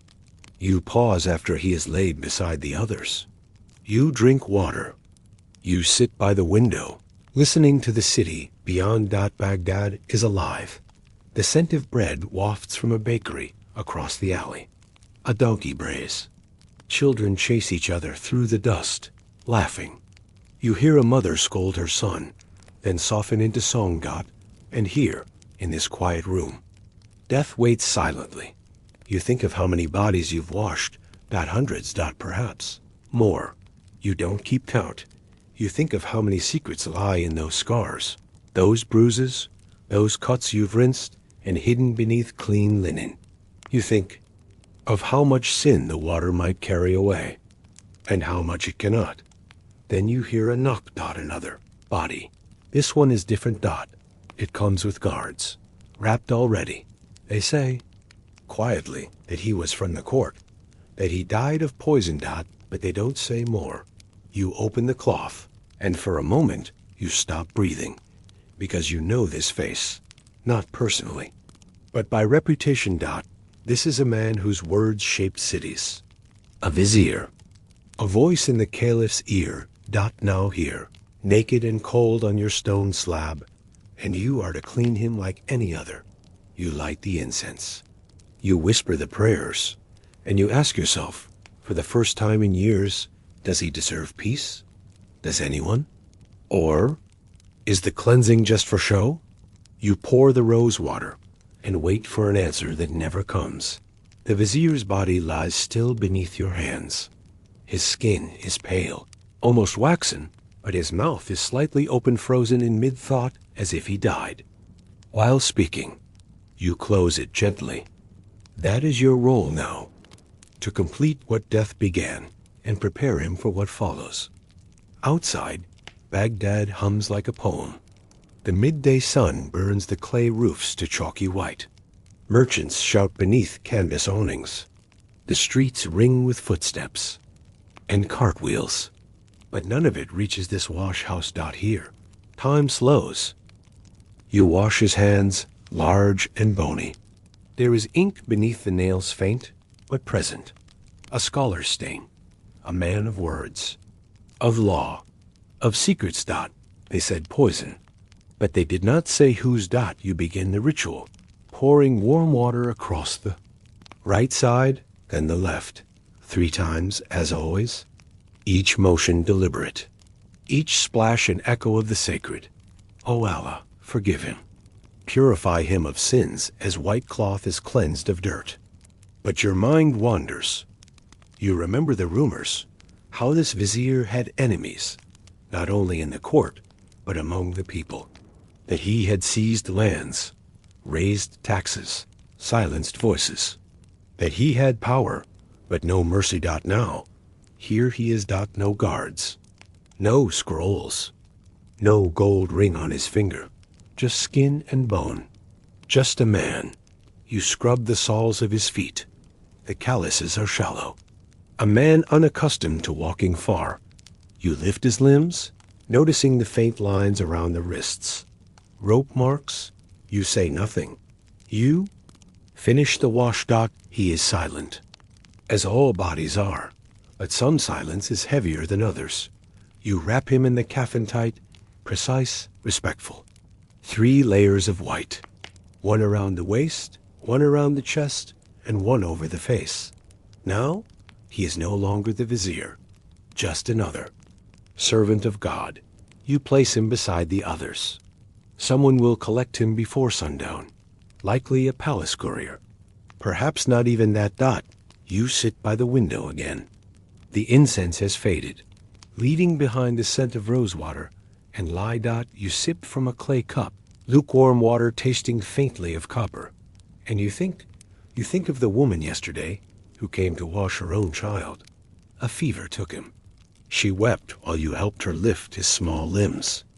Her hands trembled as she poured the water, lips moving through the prayers like a cracked reed. You think of the old imam who brought his brother last week, singing softly as he worked, voice steady, even through tears. You think of the man who brought no one, and the woman whose body was bruised beneath her robes. You do not speak of these things, but you remember them all. That is the quiet burden of your work, not just the cleansing, but the witnessing. You are not a judge, not a priest, a warrior or a poet. You are simply the last one to hold them before the earth does. But even so, there are moments when you wonder, is the washing for the dead or the living? Because every time you rinse blood from skin, or close the eyes of someone once feared or forgotten, something in you shifts. You think of the poet who once said, "The soul slips between the fingers like water in cupped hands." You feel that deeply, and sometimes like now, after the vizier, you wonder if water can cleanse what memory cannot. Later that afternoon, 2 men arrive in plain robes. They do not give names. They lift the vizier's body wordlessly, place him in a wooden box, and disappear down the alley.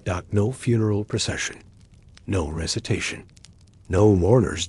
Just footsteps and silence. You return to your mat. You think of the bodies still to come, because they always do, even in the most enlightened city on earth. You gather your tools, rinse the slabs, light new incense, and as the smoke coils upward, you whisper not to God, but to yourself. Is there a weight that even water cannot carry? Night falls slowly in Baghdad.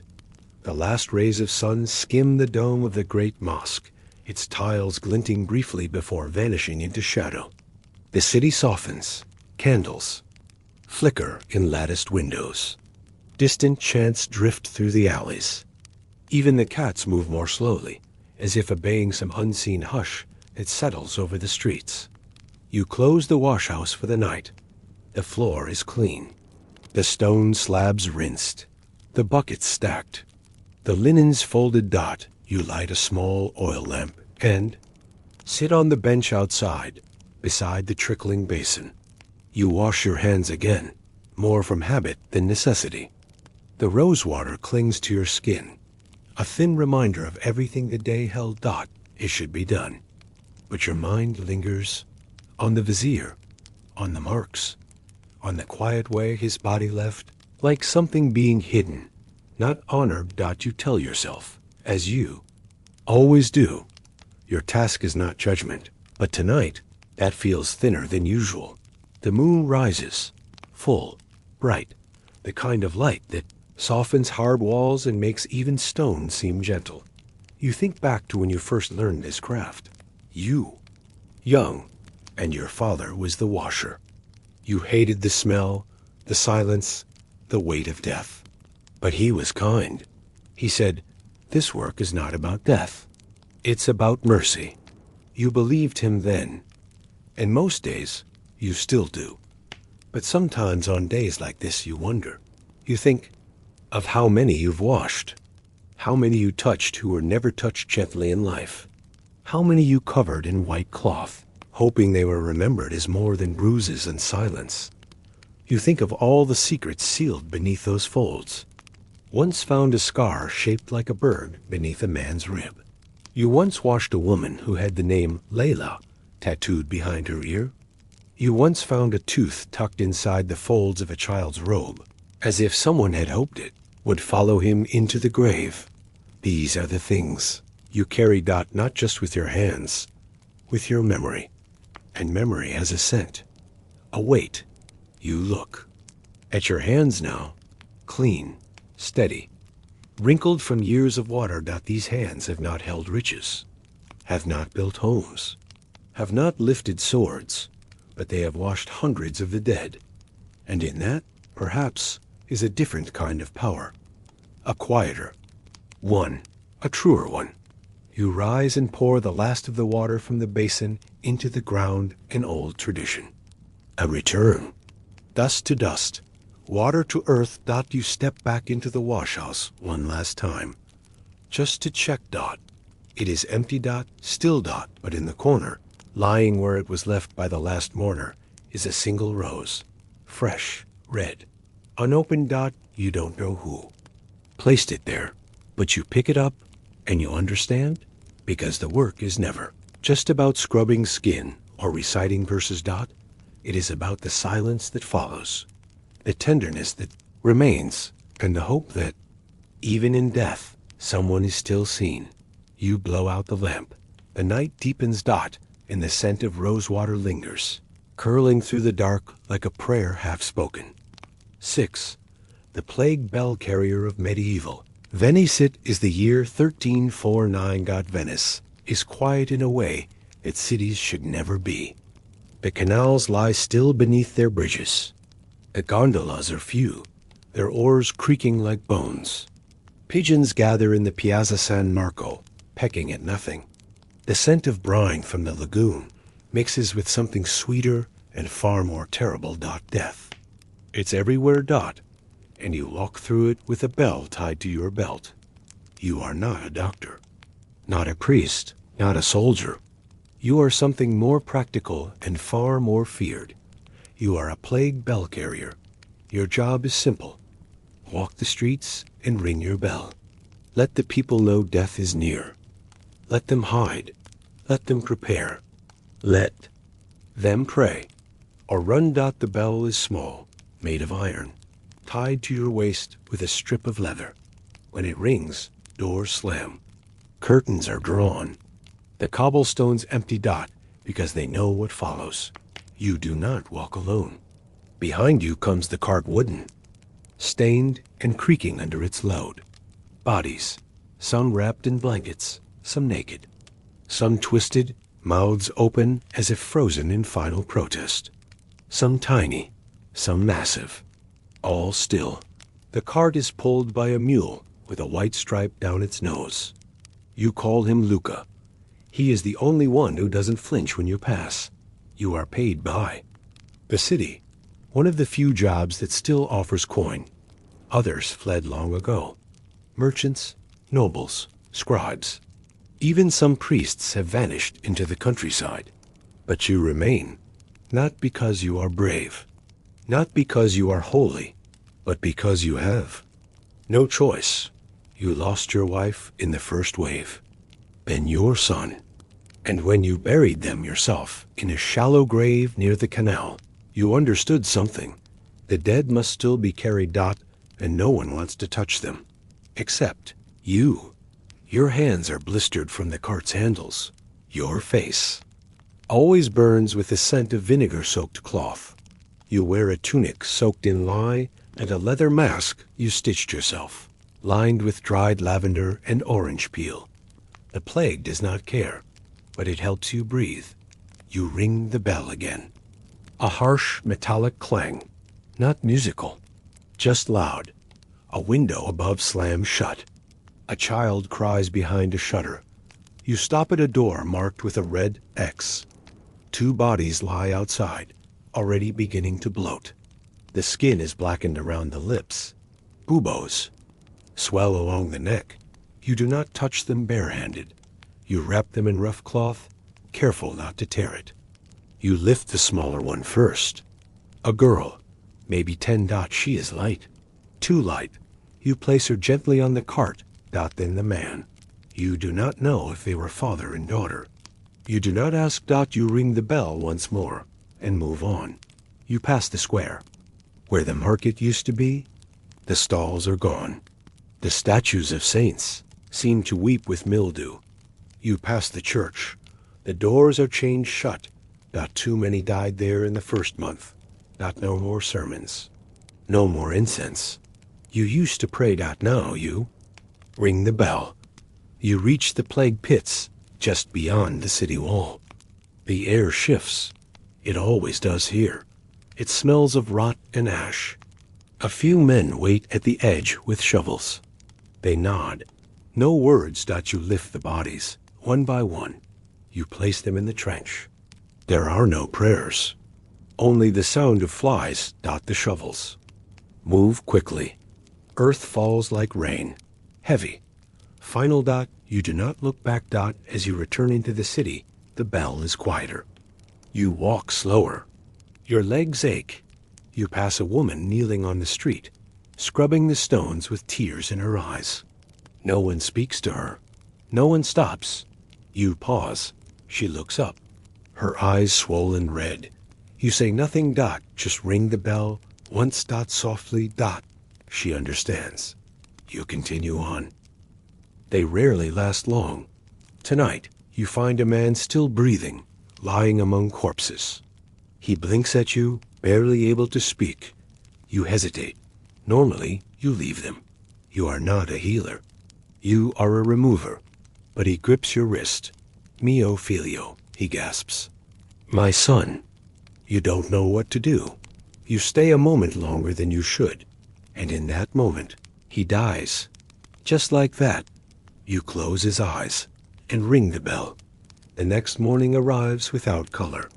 The sun is a pale disk behind a curtain of mist. It does not rise, it merely appears. Dim and tired, you stand in the courtyard of the quarantine house, hands raw, bell silent. Around you, the others move slowly, the gravediggers, the washerwomen, the masked friar who prays over the dying. None of you speak unless necessary. Your words are better saved for the living, and there are fewer of them each day. The dead now. Outnumber the church bells dot. You hear distant weeping from behind a locked gate. Someone has been sealed inside. Maybe for a day, maybe more. You are told not to open the doors. You don single quotes T dot instead. You load the cart. You pass the same streets. The same shuttered homes. The same smell. Today it is worse. The heat has returned.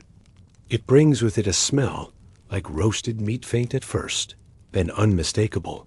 You know what it means, another burning. You turn down a narrow lane near the Scuola di San Marco, where the physicians used to meet. The building is abandoned now. The scrolls removed, the floors rotted. Smoke curls from behind it. A pyre. Bodies too diseased or too feared to be buried. You stop and watch for a moment. The flames lick at twisted limbs. No shrouds, no prayers, just fire. The scent of rosemary burns with the corpses. Someone has tried to make it smell better. It does not help. You ring the bell once out of habit. No. One responds. The fire crackles louder than your footsteps. Carry on. You stop at a home where the door is already open. Inside, a family lies together in bed. All dead. A man, his wife, and a child between them. They are holding hands. You do not disturb their grip. You wrap them together gently and lift them one by one. The child's head rolls limply on your shoulder. You hold it a moment longer than needed. Out. The door. Onto the cart. You ring the bell. Then pause. And ring it again. Louder this time. Someone leans out of a second-story window above and spits. Not out of cruelty. Out of fear. Go away. They shout. You bring it with you. You do not answer. But deep down, you wonder if they're right. The bell. The cart. The masked symbols of death. And maybe death itself. You continue on. Near the fish market. A small group has gathered. They wear scarves, soaked in vinegar, but they do not run. They stand around a covered bundle. A child, someone says. Found in a canal. You approach and kneel. The cloth is damp. You peel it back slowly. A girl, no more than 6. Her eyes are open, her lips purple. But her face is peaceful, almost asleep.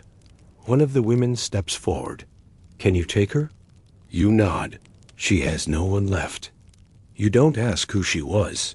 You just lift her, hold her close, and place her on the cart. You ring the bell once. Gently. And the crowd parts. Someone mutters a prayer. You walk away, feeling the child's weight in your arms. Long after she's gone. You return to the pit. You see a priest standing by the trench. He is young, too young. His robes are clean, his face tight with worry. He asks if you want a blessing. You nod. Not for yourself, for them. He steps forward, raising a trembling hand. He begins the words of absolution. Halfway through, he vomits into the dirt. You say nothing. You do not judge. The living are not used to standing so close to the dead. You are by nightfall. You've made 6 full rounds. The cart groans under its burden. Your hands blister anew. Your mask is soaked. Your chest aches. You pass a mirror in a canal, just a ripple of your reflection. You barely recognize the man behind the mask, but beneath it all, you're still breathing. For now, you return to your lodging, a stone room near the old arsenal, where workers used to build ships for war. The ships are gone now. The war is elsewhere. Death is here. You sit on the floor. You do not eat. Wash your hands with vinegar. You place the bell on the ground beside you. And for the first time in days, you let the silence stay, because there is nothing left to ring for tonight. Dawn comes. Late. Or perhaps you woke before it could dot. You rise from the floor of your room, joints stiff, breath shallow. The air smells of old wood and damp cloth. No birds sing outside. The canals are still. You open the shutters slightly, letting in the thinnest thread of light. Venice looks the same, but she is dying. You strap the bell to your belt. You wrap the cloth around your mouth. You do not hesitate. The city needs you. Your route begins at the southern sestiere of Dorsoduro, where the noble homes cling to the lagoon like half-sunken ghosts. Once, these streets buzzed with gondoliers, tutors, musicians. Today, they are corridors of silence, empty balconies, shuttered windows. The first house bears no mark, but the smell gives it away. You knock once. Out of courtesy. No answer. You step. Inside, there are 3 in the room. A mother, arms around 2 children, all 3 cold, all 3 untouched for days. A dog sits in the corner, ribs sharp, tail motionless. You speak softly to it. It watches you with the patience of something that already knows what death is. You load the bodies gently. You ring the bell. Nothing stirs. In the 2nd district, you find a gathering not of mourners, but of survivors. 6 men stand in a semicircle around a shop. They argue in low tones, gesturing toward a body crumpled in the doorway. He was a baker. They say he owed them flour. He died owing them flour. No one dares to move him. You do. You recognize the smell of yeast still clinging to his clothes. Life spent feeding others. You lift him, ignoring the whispers. You place him in the cart. One of the men spits. Another crosses himself. No one offers thanks. You ring the bell. Harder this time. Your next stop is a church San Zaccaria, once filled with music and incense, now shuttered by decree. But the doors are ajar. Someone has broken the lock. Inside, you find makeshift beds, cloths stretched between pews. The sick lie groaning, coughing, shaking. This is not a sanctuary. It's a waiting room for death. A boy approaches you, no older than 12. His cheeks are hollow, his hands trembling. Take her, he says, pointing to a figure under a stained sheet. You nod. She was my sister, he adds. You don't answer. Not because you are unkind, but because anything you say would fall into the silence like a stone in a well. You lift her. She is light, barely a whisper of a person. You place her gently among the others. You look back at the boy. He does not cry. He just stares. You offer your water skin. He shakes his head. You ring the bell once. He does not flinch. You leave. By the time you reach the edge of the Jewish ghetto, the cart is full again. The pit has deepened, dug wider. There is barely enough room. A priest stands by with a censer. swinging it half-heartedly. The smoke smells of myrrh. It barely cuts through the reek. One by one, you place the bodies. They fall softly, like books closing. You pour lime. You step back. The priest asks if you'd like a prayer. You shake your head. You already carry too many. As you turn back into the city, the mule balks. You whisper to him. Luca is tired. So are you. You pause on the bridge near the arsenal. The water below is black and oily. You take off your mask. Just for a moment, the air bites. But you need to breathe. And in that moment, you hear it. A sound. You haven't heard in days. A bell. But not yours. A real one. From a distant campanile, high above the rooftops. A single note. Long, low, clear. You freeze. Because someone is ringing the bell for the city itself. Not for a house. Not for a body. For Venice. You know what that means. They've begun to count the city. Dead. Not individuals. Not families. All of it. You ring your bell once more. And again. Faster. Louder. Not to warn, but to answer. To say, I'm still here. Walk through the square. Bell clanging with every step. Echoing against stone. No one answers. But you ring anyway. Because you're still walking. Still carrying. Still human. When night falls, you return to your quarters. You place the bell on the table. You light a small candle. The flame dances in the draft. You stare at it. You do not speak. You do not cry. Listen. To the silence and to the fading echo of the bell, because one day soon, maybe someone else will carry it. And when they do, they will hear you in every ring. 7. The ice cutter of Edo Japanet is the 12th day of the first month. In the year 1821, the mountains beyond Edo are wrapped in white. The trees wear a heavy silence. And the lake, broad, frozen, glassy, is beginning to groan beneath the shifting weight of winter. It is early morning, and your breath rises in plumes. You are an ice cutter. Your name is not recorded in any history scroll. No painter has captured your work. But the daimias drink chilled sake in summer, and the court women cool their wrists with delicate ice bowls. That is your doing, and no one ever sees you. Your hut is little more than a lean-to near the base of Mount Asima. In the dark hours before dawn, you pull on your straw boots, your layered kimono, stiff from cold. Over your shoulders, a pole carries your tools. A handsaw, an iron hook, 2 lengths of rope, and a mallet. Outside, the lake lies silent. The wind carries only the soft hiss of snow falling from a bent pine. Your work is precise, ritualized. A rhythm older than memory. You step carefully onto the ice, feeling with each footfall. You've walked this lake for years. You know where it buckles, where it cracks, where the old holes hide beneath dusted snow. You test with your hook tap. Listen, step, tap, listen, step. When you reach the center, you kneel. You brush away the powder with your bare hand. The skin on your fingers burns red. You take your saw and begin to cut. The teeth bites slowly. The ice protests in deep, creaking groans. But it yields. Always. This is not just ice. It is currency. It is summer secret, stored in winter's heart. It is for the ice house's deep, dark storage huts dug into hillsides and packed with rice husks.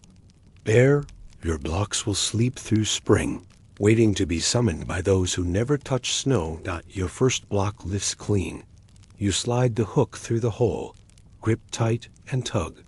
It rises, cold light glinting along its smooth edges. Wrap it in straw and lower it onto the sled. It is the first of many. Today. You repeat the process. Saw, hook, lift, wrap, slide, all morning in the quiet. No one comes to this lake. Only foxes. Sometimes monks. Once, years ago, a poet stopped to watch you. He asked no questions, just stood at the shore and scribbled. When you passed him with a full sled, he bowed low. You never saw him again. But sometimes, when the moon rises full over the trees, you remember his eyes, and how he looked at the ice as if it were something holy. At midday, the sun cuts through the clouds. The ice begins to sweat. You quicken your pace. You know the signs. When it shines too bright, the surface weakens. The cracks become invisible. You've lost a man before. 10 years passed. Fell in with a full load. Gone beneath the glass, like a fish caught backwards. They never found you. You pass the spot where it happened every day, and you nod to it. Just once. At dusk, your sled is full. 15 blocks wrapped in straw. Heavy, cold, perfect. You hitch the sled to yourself. No horses here, and begin the walk to the storehouse. It lies 2 miles away, at the edge of the forest, hidden behind tall cedar trees. It looks like a tomb, and in some ways it is. You arrive, with your breath thick, your back burning. The door creaks open. Inside, it's dark, dry, and bitterly cold. The other blocks sleep in rows, stacked like temple stones. You add your day's work to the pile. You cover them with husks. You whisper a small thanks, not to a god, but to the lake. Because without it, the city swelters. The noble suffer. The rice wilts. And no one knows it, except you. Outside, the snow begins again. You begin the walk home. The stars prick the sky like frost. You do not sing. You do not speak. You walk with the weight of cold beauty in your hands, knowing that by summer it will all be gone, melted into tea, served in a painted cup, and no one will remember where it came from. It is deep in the night when you return to your hut. The snow is still falling, softer now, as if the mountain itself is breathing in slow. Sleep. You place your tools by the door, each wrapped in oiled cloth to keep them from rusting. Your hands are red, fingers stiff, skin split in places. You pour a bowl of warm rice water and sip it slowly. It tastes faintly of ash and cedar. You do not light the lamp. You know this space by memory. Your body aches, but it is a familiar ache, the kind earned, not inflicted. You lie on your mat, pull the old quilt over your legs, and listen to the mountain. The wind whistles through the trees like a flute. The ice groans in the distance, and beneath it, always, is the lake's whisper too quiet to name. But always there. By morning, you are moving again. There is no time to wait. The lake is changing. The weather has turned too warm for this early. In the season, you notice the birds, too many of them, too soon. The crows pick at the edges of the frozen shore. The foxes no longer hide. You speak to no one, but your thoughts are loud. The ice house must be filled now before the thaw. Pack dried rice balls into your satchel.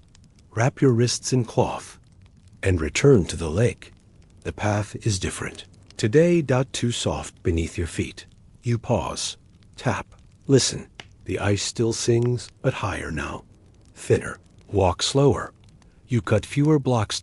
Each one takes more time, more care. By midday, your back screams. Stop only long enough to sip melted snow. Then you return to cutting. By late afternoon, a fog is risen from the lake, thick, white, pressing in from all sides. It mutes sound, bends light. You see your own breath curl against it and disappear. You lose sight of the sled. You mark the ice with a notch from your saw, then crawl slowly, hands and knees, testing with every movement. And then you hear it crack, not sharp, but wide, like a breath being held too long. You freeze. Beneath you, the ice groans. You lie flat, breathing shallow. Listening. And slowly, you crawl backward. Weight spread, heart hammering like temple drums. You reach the shore, breathless, cold sweat soaking through your inner layer. You sit, hands shaking. You do not weep. You simply stare back at the lake. Dot it almost got you today. Dot like it got him. You remember his face sometimes, your old partner. He used to whistle while cutting. People thought him simple, but he could read ice like it was poetry. He taught you everything. He laughed the day he fell through, the moment before, as if even death was worth laughing at. You returned to the hut. Dot inside, you unpacked the 3 blocks you managed to bring. Only 3. Dot, but clean, perfect, worth more than a month's. Rice to the merchant who will store them. You wipe them down and leave them outside for the sled tomorrow. Dot tonight. Your fingers bleed from the cold. You soak them in warm rice water. And you wonder who decided ice was luxury. Who first thought to carry the mountain into the city? Who decided that you, nameless, hunched, silent, would be the one to deliver summer wrapped in straw? The fire crackles. You lie down. Dot, and dream of warm days. Dot, of women in shaded gardens, sipping chilled sake from stone bowls, of courtiers fanning themselves beneath silk parasols, of your ice melting in gold-rimmed cups. And you think, will they ever imagine you? Will they ever know what it cost? Morning is brief. Dot, in the mountains above Edo. Dawn arrives like a pale breath, thin, icy, and fleeting. You rise before it fully settles. Your limbs are slower now. The cold has seeped into your joints, into the bone. Every step from your mat to the threshold of your hut feels deliberate, earned. Outside, the world is white again. Last night's snow clings to the cedars like a prayer left. Unanswered. Dot, you gather your tools. The saw's teeth are dulling. The ropes are fraying. This will be your last trip this season. You feel it in your knees, in the lake, in the air. Dot, today is for finishing. The path to the lake is quieter than usual. Even the birds are still.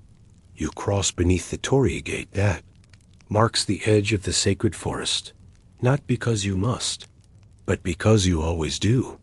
The gods, you think, should know who works beneath their sky. Dot, at the lake, the ice greets you with silence. Dot, no groaning. Dot, no cracks. Just a stillness that feels.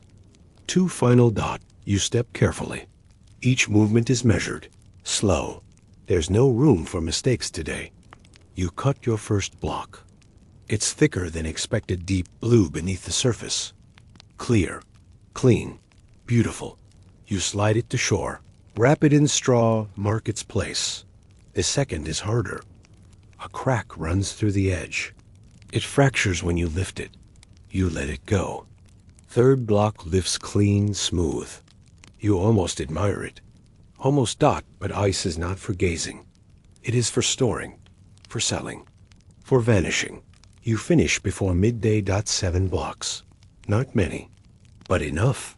You load the sled. Tie the rope to your waist. The wind has shifted. You begin the walk. The forest path winds downward, lined with stones and old shrines. You pass them without stopping. You know every bend, every root that juts through the soil. Dot, as you approach the ice house, a figure stands outside. You stop. He is young, thin, dressed in merchant robes too fine for the mountain. Dot, he bows. I've come for your ice, he says. My master in the city sent me. You nod. Dot, he looks past you at the sled. His eyes widen. Is it true, he asks, that you walk alone? That you cut with no help? You shrug. He stares at you as if you're a ghost. Do you know where it all goes? He asks. Dot, you raise an eyebrow. The blocks you bring, the straw-wrapped ones. We unwrap them and serve them to nobles, to officials, to poets. They write verses about them, paint fans with pictures of summer ice melting in the moonlight. You say nothing. He lowers his voice. Do you ever feel strange, he asks, that the cold you gather vanishes for beauty? You look at the sled. Dot, at your hands. Dot, at the mountain. No, you say softly, and that is the truth, because it doesn't vanish. It lives in their cups, yes, but it also lives in your back. Dot, in your breath, the path you carve, He bows again, takes the sled, and disappears into the forest. You stand alone, hands empty for the first time in weeks. The door to the ice house stands open behind you. You step inside. It is dark, cold, quiet. Your breath curls upward like incense. You walk among the stacks, each block labeled with a brushstroke, destined for some summer gathering, some lacquered tray, some delicate hand. You sit on a wooden bench near the far wall. No one knows how long these blocks last. Some say months, some say more, but all of them melt. Eventually. And you wonder what part of yourself melts with them. What version of you drips unseen into some cup in Edo? Outside, the snow begins again. You step out of the ice house and close the door gently. The forest swallows the sound. You walk back slowly, hands empty, boots creaking. The snow falls thicker now, but you know the path. You always will, because this is where the cold sleeps, and you are the one who carries its dreams. 8. The lamplighter of 19th century Paris. It's Paris, 1842. The city is not yet the one you'll recognize from photographs. There are no iron towers, no wide boulevards. Number: electric bulbs. The streets are narrow, winding, and shadowed. Horse hooves clatter. Market carts creak. The air smells of bread and coal smoke, of cheap wine and rising yeast. And when the sun begins to fall, that's when you begin your work. You are a lamp. Later. Your name isn't printed in any newspaper. You wear no uniform of glory. But as the gaslights flicker across rooftops and alleys, as lovers lean closer under pools of gold, as pickpockets lurk in flickering corners, you are the one who lit the world they all move through. Your job begins at dusk. You rise from your cot in a small attic above a cooper's shop near Rue Saint Antoine. You pull on your thick coat, wrap your scarf 3 times, and lift your long pole from behind the door. The top is forked metal, one end to turn the gas key, the other to strike the flint.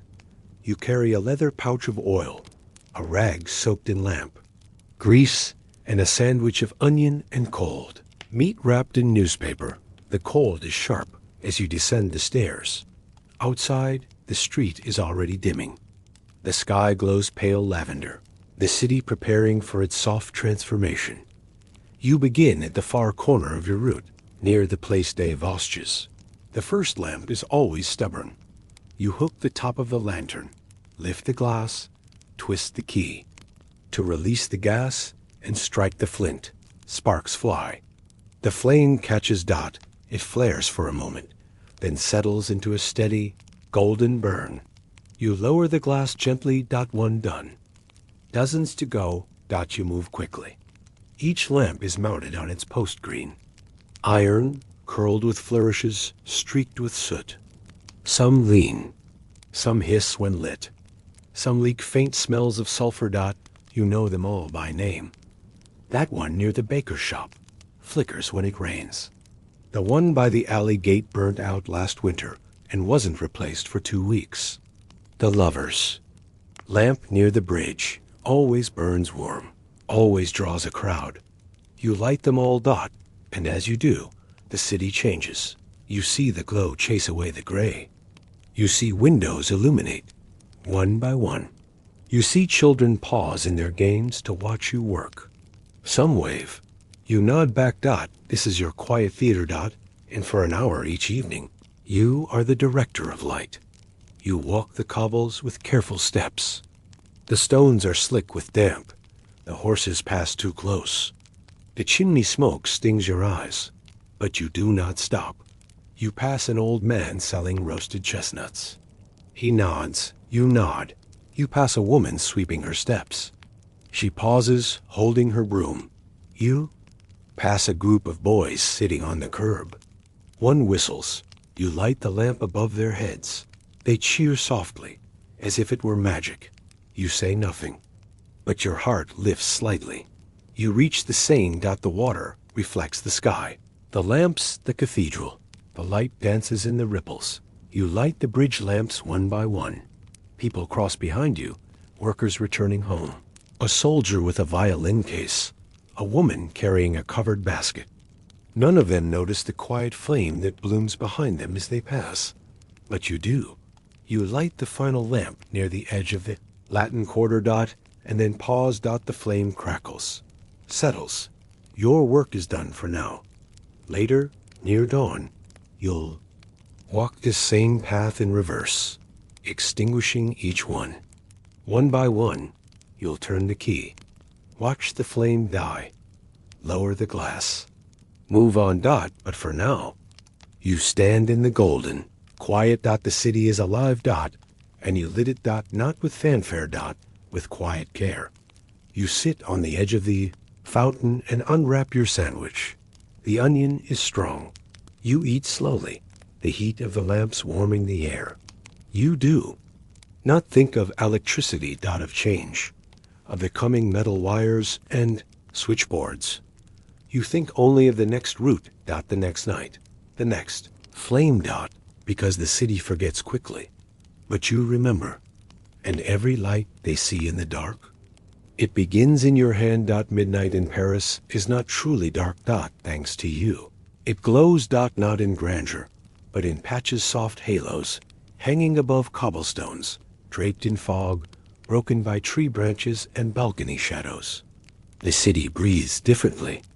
At this hour, it exhales, sighs, sleeps with one eye open. You sit in the doorway of a shuttered apothecary on Rue de Lappe, the leather of your boots still warm from walking. The flame from the nearest lamp flickers, just above your shoulder. It hisses faintly, a sound you barely notice anymore. You rest your pole beside you. Your hands are stiff. Your shoulder aches from lifting, but you don't complain. This is the silence you've come to crave. From this doorway, you watch the world pass quiet, hidden, strange. A woman in a red cloak, walking fast with her head down. Two men whispering, carrying something heavy between them. A priest lighting a candle in the church. Across the square, no congregation, no bells, just his own lonely devotion. The light reveals them all, but only briefly. You know the truth. People change under gaslight. Some soften, some turn hard. Some vanish altogether. You've seen men kiss mistresses under one lamp, then return home to wives 2 blocks later. You've seen street children sleep beneath your posts, curled like cats around the base for warmth. You once found a violinist playing for no one under the bridge, his case closed, his head bowed. You didn't disturb him, just lit the flame and left him to his music. The lamps don't judge, and neither do you, but you remember.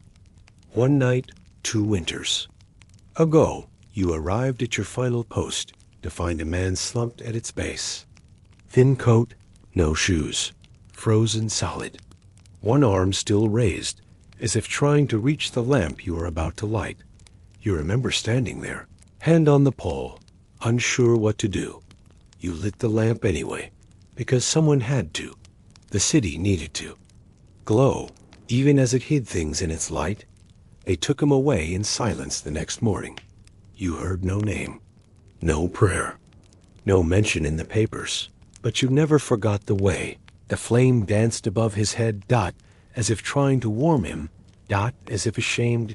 Tonight, you rise from the apothecary's step and walk again, not to light, but to check, inspect, protect. You pass a lamp flickering too fast sign of a loose valve. You twist the knob gently, listen for the steady breath of fire. It calms. You move on. At the edge of Montorgueil, a rat scurries across your boot. You stop by the old opera house ruins. They say it will be rebuilt soon, grander, taller, filled with chandeliers. You wonder if they'll still use gas. You reach a cafe closed, but still warm inside. The owners live above. You've seen their child press his nose to the window. When you light the post, he waves sometimes. You always wave back. You light that lamp brighter than the others. Just slightly, No one notices. But he does dot by the river. You pass a poet. You don't know his name, only that he writes on scraps and mumbles as he walks. He often follows behind you, stopping under each lamp to scribble. You once read a line he dropped. Paris at night is a necklace of fire, each bead strung by an invisible hand. You liked that dot. It made you feel seen, even if he never looked at you. You pause beneath the statue of Henry IV on the Pont Neuf dot. From here, the city stretches in both directions. Banks, spires, domes, chimneys, rooftops all lit in pieces. A moving gallery dot, and you the unseen curator. You lean against the railing, hands in your coat dot, and for a moment, you allow yourself a thought. When the future comes, when electricity floods the streets, when switches replace flint, when shadows are banished with the flick of a wrist, will they remember this? The man with the pole, the hiss of gas, the first bloom of light in a sleeping square? Or will they forget? As cities often do, you turn away from the water. The last flame sways behind you, steady and soft dot. It will burn till morning. You made sure of that. It is almost morning. The horizon blushes with a faint gray, the sky beginning to peel away the night. A milk cart rattles in the distance. A rooster crows somewhere behind the boulangerie on Rue de Turenne. The bakery isn't open yet, but you know the smell of bread is not far behind dot, and so begins your second walk of the night, the extinguishing. While others sleep off wine or slip out of lovers' beds, you retrace your steps backwards, lamp by lamp, flame by flame dot. It's quieter now than even midnight. Not because the city is still, but because you are the last one awake. You approach your first post and raise the long pole. You twist the valve gently one practice turn, and the flame gasps, flickers, and goes dark. Smoke curls like a ribbon into the air. You move on. The next lamp surrenders with less protest. Then the next. One by one, the lights dim, and with each, the street seems to fold back into shadow, reclaiming its corners, its secrets. You wonder, as you always do, if the city minds. You've given her light, and now you're taking it away. Does Paris dream of in the final hour before dawn? You walk with your head slightly bowed, not in shame, but in ritual. You know each step, each turn, each lamp. Some posts are crooked, some rattle, some burn too hot, others too dim. You know them all. You pass the alley behind the Theatre du Palais Royal. A man is asleep there, wrapped in a coat that isn't his. You've seen him before. He sleeps there often. You leave the lamp above him burning, just a little longer dot, just until the sun reaches the eaves dot. No, one will know. You snuff the next three quickly. Clean and cold dot. The fourth flickers and fights. You smile. This one always resists. You treat it gently, whispering to the flame, as if it's an old friend reluctant to say goodbye dot. It fades slowly, like a candle at the end of prayer dot. By the time you reach the edge of your route, the sky is fading from gray to gold. The birds begin to wake. The shutters creak open. The city stretching its limbs dot. Paris rises like steam from a kettle. And your work is done. You lean your pole against a stone wall near the cafe on Rue du Temple. The owner isn't out yet, but you leave the light above, his door burning. It's tradition now. He claims it brings him luck. You sit on a low step. Your coat smells faintly of gas and iron. Your hands are blackened at the tips, but your heart is warm because you've done what few remember. You've held the night in your hands. You've lit it, over it dot, then quietly set it to rest. You close your eyes and listen to the city waking. Footsteps, broom bristles, bread being sliced, coffee boiling, a child laughing, the sound of shutters flung open to morning. The lamps are out, but the city glows because of you. And when electricity comes, when switches are flipped and wires hum, when no one walks the cobblestones with a flint and a pole, you hope, perhaps, in some quiet way, someone will look up at a street lamp and wonder, who lit the first light? And somewhere, in the fading shadow of a long-forgotten street, your footsteps will still echo. 9. The mud brick maker of ancient Mesopotamia. Sun is already high when you step into the pit. The year is somewhere around 1750 BCE. You live near the banks of the Euphrates, just outside the walls of the city of Larsa. It is not yet the world of empire and marble, but it is the beginning. And you are helping to build it one brick at a time. You are a mud brick maker, not a mason, not a priest, not a scribe, but your hands shape the very matter that holds it all up. The temples, the walls, the ziggurat steps, the kitchens and storerooms, and sleeping mats of 1,000 people you'll never meet. You step barefoot into the clay trench, where earth has been softened by water drawn from the canal at dawn. The mud squelches between your toes. Your tunic sticks to your chest. It is not always hot. With a wooden hoe, you churn the thick clay, breaking clumps, folding it in. Then you reach for the straw chopped fine from the last barley harvest.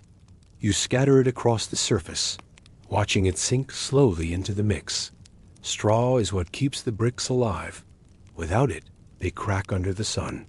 With it, they hold flexible, forgiving, long-lasting. Like the people here, you mix for hours. Your hands darken to the wrists, your calves smeared in gray-brown paste. You feel the sun rise higher, blistering the back of your neck. But you don't stop Dot because the overseer expects 30 bricks from each man today. And yesterday you managed only 20-6 Dot. Once the mud is ready, you move to the mold simple wooden rectangles. Warm from use Dot, you dip your hands in water to keep the clay from sticking. Then slap it into the frame with practiced speed. Smooth the top. Flip it out onto the drying ground Dot. It lands with a wet. Dot 1 Dot again. Dot scoop. Slap. Smooth. Flip Dot 2. Dot 4 Dot. Your rhythm finds you. You barely notice the heat anymore. The stink of the straw. The sweat. The way the mud coats your skin like a second body. You just make bricks. Behind you, the children of other workers chase each other with rush dolls, their laughter loud and aimless. A woman ladles water from a pot, offering it to passing men with cracked lips. You take a sip. It tastes of clay and copper, but it's cold. And that's enough Dot by midday. Your row of bricks stretches across the yard. Still soft, still fragile. They will bake in the sun for 3 days before being moved. Any touch too soon will crumble. Any left in shadow will mold. Everything must be perfect. Not for your pride. For the walls of the temple, that's where these bricks are going. So they say, a new wing, more space for scribes, more storage for grain. You've never seen the inside of the temple, but you imagine it. Cool stone, painted gods, quiet voices. You don't ask to go Dot. It's not your place. But when you press your palm into the next brick just for a moment, you leave a mark. A small one, unnoticed, forgotten Dot, but there, a trace. Remember your father doing the same. He died in the pit mud, still on his hands. You do not speak of that. Not to anyone. But sometimes when you mix the clay just right, you feel him there. In the pull of your shoulder. In the arch of your back. In the weight of the work. You wipe your brow with your forearm and glance at the sky. The sun has shifted. The bricks are holding. A good batch. You might reach 30. Today. You keep going, because the city doesn't stop. And every wall that rises does so because of men who shape dirt into form, who dry it in silence, who stack it in straight lines until no one remembers where it came from. But you remember. You always will, because your fingerprints are in the walls. By the second day, the sun becomes something else, not just heat, not just light, a presence, a weight pressing down from above, flattening the air, thickening your breath. The bricks you made yesterday now lie in stiff rows behind you, pale brown, crusted at the edges. You test one with your foot. It holds. Not too soft, not too brittle. They're drying just right. You exhale through your nose and return to the trench. The clay is thicker today. Less water in the canal. Someone upstream is diverting it, probably for their barley fields. You mutter under your breath, not quite cursing. You kneel into the pit and start to mix. You hear the crack of reeds behind you, the overseer's whip hitting air. Not you this time, but someone's late. Someone's under quota. You do not look, because you know the walls are more patient. Then men dot the bricks will be here long after the overseer forgets your name. When the mixture is right, you move to the molds again. Scoop, slap, smooth flip. Done this so many times, your hands don't even wait for thought. The earth hums under you. You remember something your grandfather said once, when you were a boy trying to shape a lump of clay into a toy lion. If you make something with both hands and sweat, the gods notice. You asked him then if the gods ever made bricks. He laughed. The gods make cities. We make bricks. It's almost the same. You press your thumb into the corner of the next block dot. Just a small mark, not a signature. Those are for scribes and stonecutters. Just pressure. Just presence. By midday, your arms ache. The skin on your fingers is beginning to split again. You tie strips of linen around them, but they soak through quickly. You share water with a boy working beside you, new, thin, silent. He doesn't look you in the eye, just holds the cup and drinks. You nod once. That's enough. In the distance, dust rises from the temple site. They're building higher now. You can see the crane poles, the pulleys, the ropes straining. Some of your bricks are there already. You spotted one 2 days ago, half exposed in the wall, with your palm print still faintly visible. You said nothing, but it was enough to carry you through the rest of the day. After your shift, you return to the shade of the kill wall. You sit with the other brick men. No one speaks for a while. Only the sounds of chewing, water trickling, someone coughing into the dust. Finally, one of the older workers says, "You know they're using fired bricks now, for the king's quarters." Someone spits, "Not these." Another asks, gesturing, at the sun-dried blocks stacked around you. "No, ovens, real fire, black smoke, hard as stone." You stare at your hands. Sun-dried bricks are for the people. The servants, the shops, the granaries. Fired bricks are for the gods, but both crack. You've seen it. A fired brick splits under too much pressure. A sun-dried one melts if left too long in the floodplain. They're not so different, only the stories around them change. You finish your meal, stretch your sore shoulders, and walk alone down to the canal. The water is low, green and slow. You kneel at the edge and rinse your hands. Mud flows from your fingers like a second skin being peeled.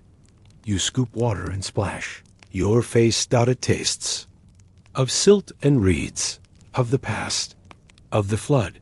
You look out across the city. The ziggurat looms in the haze, huge, stepped, monumental. You've never climbed it, never touched its stones, but part of you is there. 1,000 bricks ago, you rise and walk back toward the yard, where tomorrow's clay waits under a damp tarp. Someone has already soaked the straw. You smile. Another day will begin soon. Another set of blocks. Another row of THUMBPRINTS. And maybe, just maybe, one more wall that will outlive you.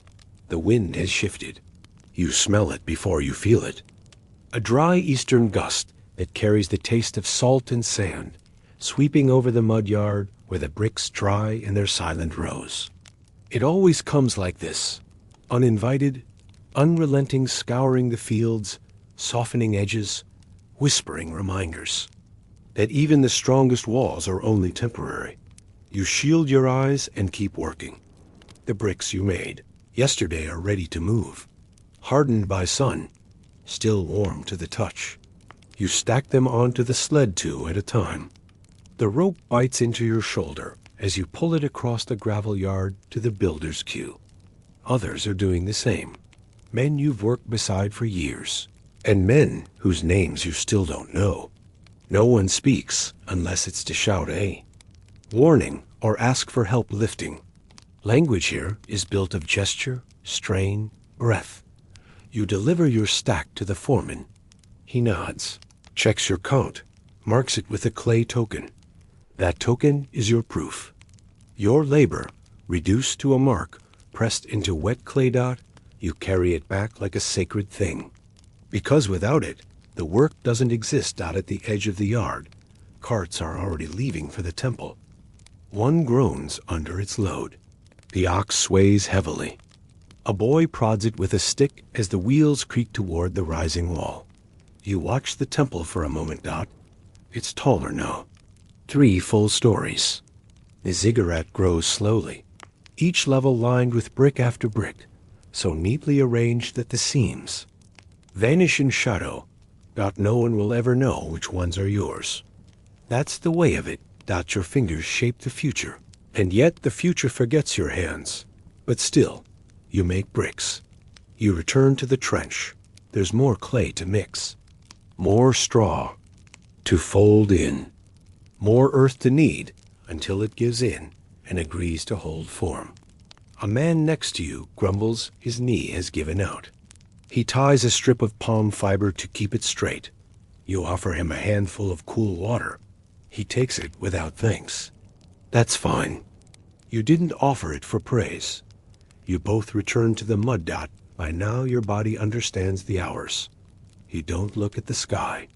You listen to the sounds, the slop of wet earth, the scratch of straw being scattered, the low chant of a worker, stacking the drying bricks in perfect lines. When the overseer walks by, you don't raise your head. You keep your hands moving. That's what he wants to see. The work, not the man. But still, as he passes, you wonder, does he remember your father? Does he know you're working the same pit, mixing the same clay, offering the same shoulder to? The same wall? Probably not. But the wall might. Walls remember more than people do. They hold fingerprints, pressure marks, straw from seasons long past. They settle under rain, shift in earthquakes, get patched, repaired, built over. But they never forget that they were made. You press a new brick from the mold, smooth its surface, and gently add. Streak with your thumb. Someone will think it an accident. But it isn't, Dot. It's you. Still here. Still working.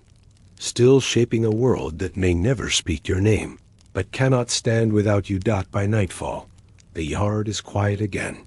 The last cart rumbles away. You sit on an upturned brick and stretch your back, staring at the line of the city walls in the distance. You can see the flicker of torches, smell the cook fires, hear faint laughter.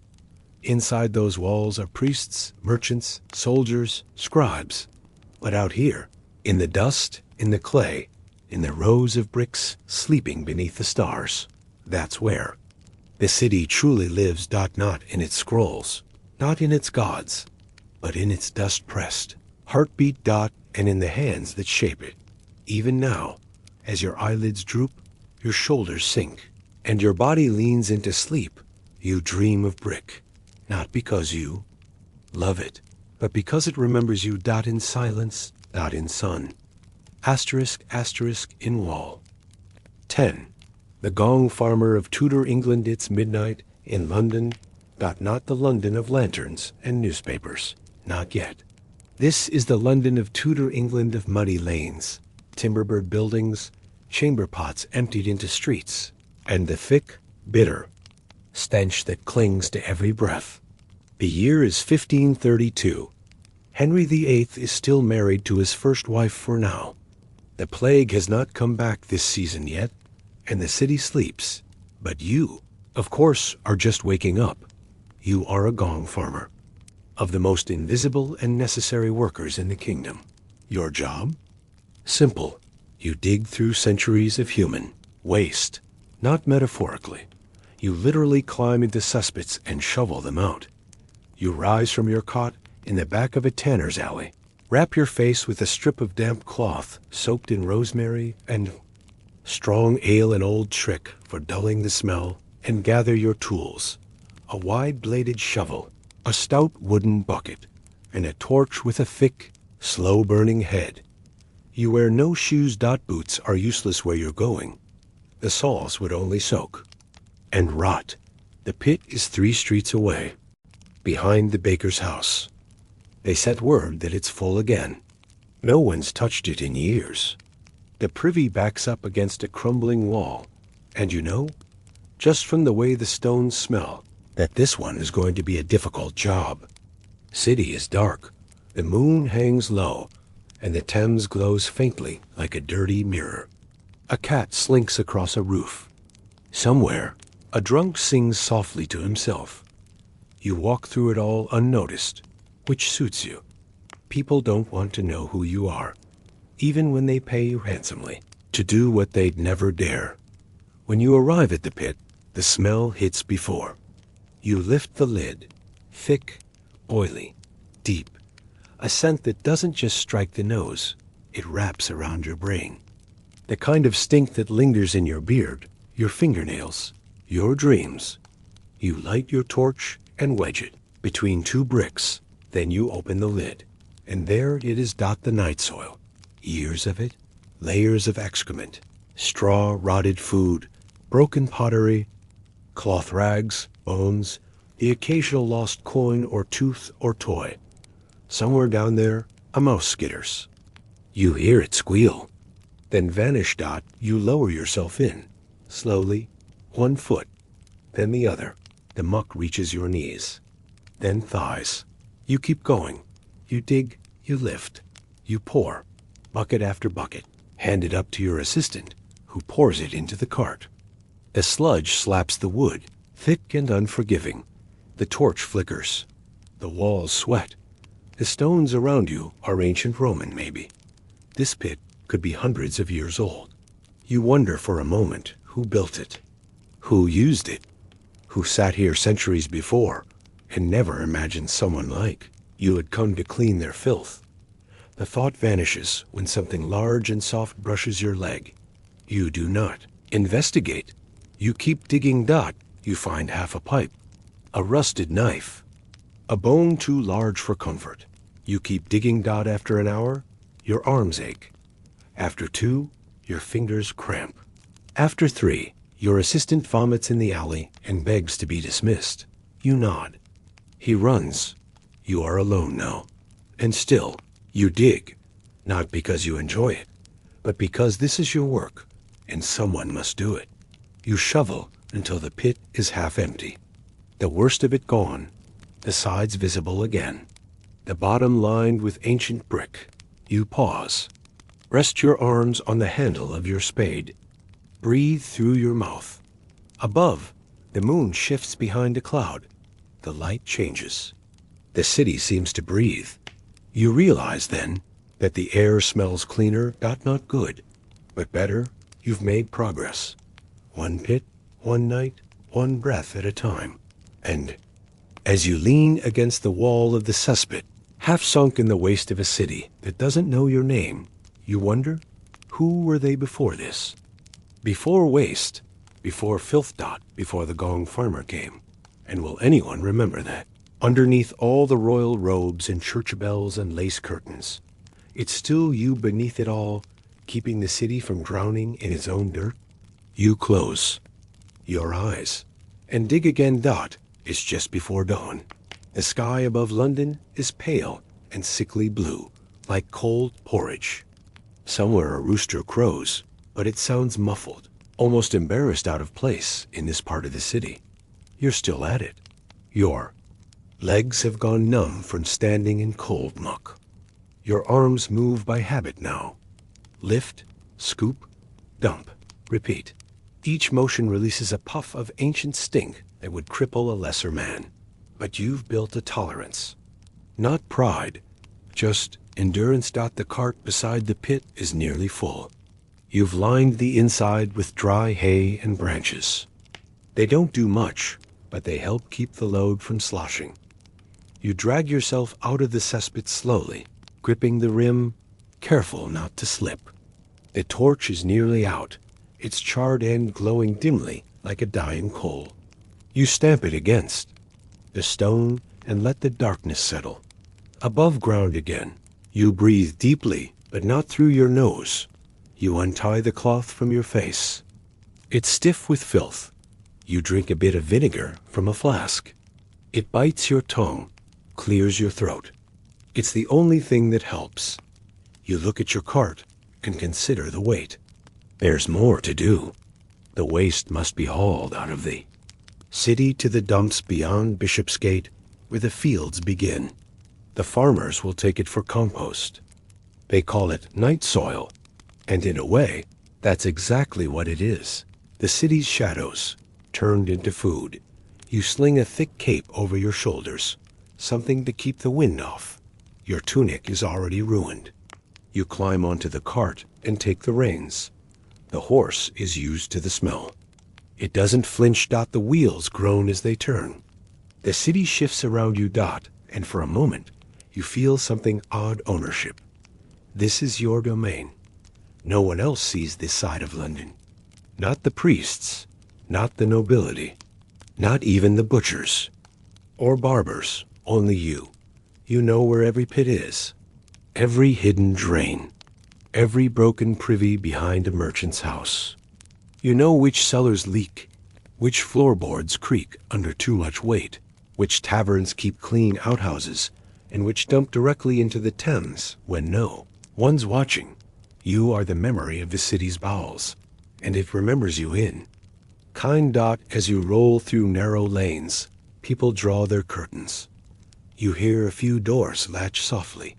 You're not feared, but you're not welcome either. You carry something they would rather forget.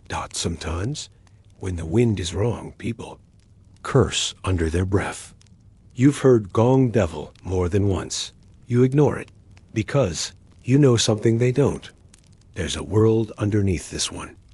A city beneath the cobblestones built of waste and rot and centuries of everything no one wants to speak about. And you walk through it. Every night. At the next pit. Behind a butcher's yard, you tip the cart and unload the worst of it into the quarter compost trench. A boy watches you from a window. His face is half hidden behind a cracked shutter. He stares wide-eyed until his mother pulls him back inside. You wonder what she'll tell him. That man keeps the plague away. Or maybe don't ever end up like him. Either way, they'll forget your face by morning. You stop at the edge of the fields. The city behind you sighs in its sleep. The farmers will be here soon. You leave the waste in a wide, steaming pile and cover it with straw. It will feed next season's turnips. A few steps away, you wipe your hands on a rag and stare out across the open land. The air smells better already. You sit on a stone and let your body rest. Every joint throbs. Your fingernails ache. You won't go home yet. You'll sleep in the field for an hour or two. Let the wind dry your clothes. Let the earth forget what you've carried. And as you lie back and watch the sky brighten gray to pink you, think again about the people in their warm houses, their feather beds, their morning prayers. They'll never thank you. They'll never write songs about you. But without you, the city would collapse. And somewhere deep inside, under the cobbles and the pipes and the pious silence, you know they know it, even if they never say it. You wake with your back against the stone and your hands still stained. The sky above is brighter now, and the wind has changed direction. The smell of waste has faded into the damp sweetness of morning fields. There's dew on your sleeves. Your joints crack when you stand. Your spine protests, but you stretch, slowly, deliberately, like a man re-entering his own body after lending it to something darker for the night. Your shift is done. No one will thank you. No one will notice the clean pits, the emptied cesspoles, the quiet triumph of a city saved from its own rot. But that's all right. You didn't do it for them. You begin walking back into London. The gates are opening now. Traders are beginning to arrive with carts of eels, apples, cured meats. Monks pass with heads bowed, whispering Latin psalms that sound like a language too clean for this place. You pass a street preacher shouting that sin is rising in the gutters. You think, he's not wrong. But it's not sin that clogs the drains. It's time. It's everything people cast aside without thought day after day, night after night, and you are the one who answers for it. You take a long route home. The long way always lets your skin air out, your mind clear. You pass the Thames again, watching the water lap against a wooden dock. It's murky, greenish. You know too well what flows in it. You pause at the edge and splash a little water on. Your forearms, washing away the surface layer. Not clean, not really, but less filth than before. A girl nearby sells lavender bundles from a cart. She covers her nose when you walk by. You buy a bundle anyway and tie it to your cart. Out of spite, perhaps, or grace. Sometimes you can't tell the difference.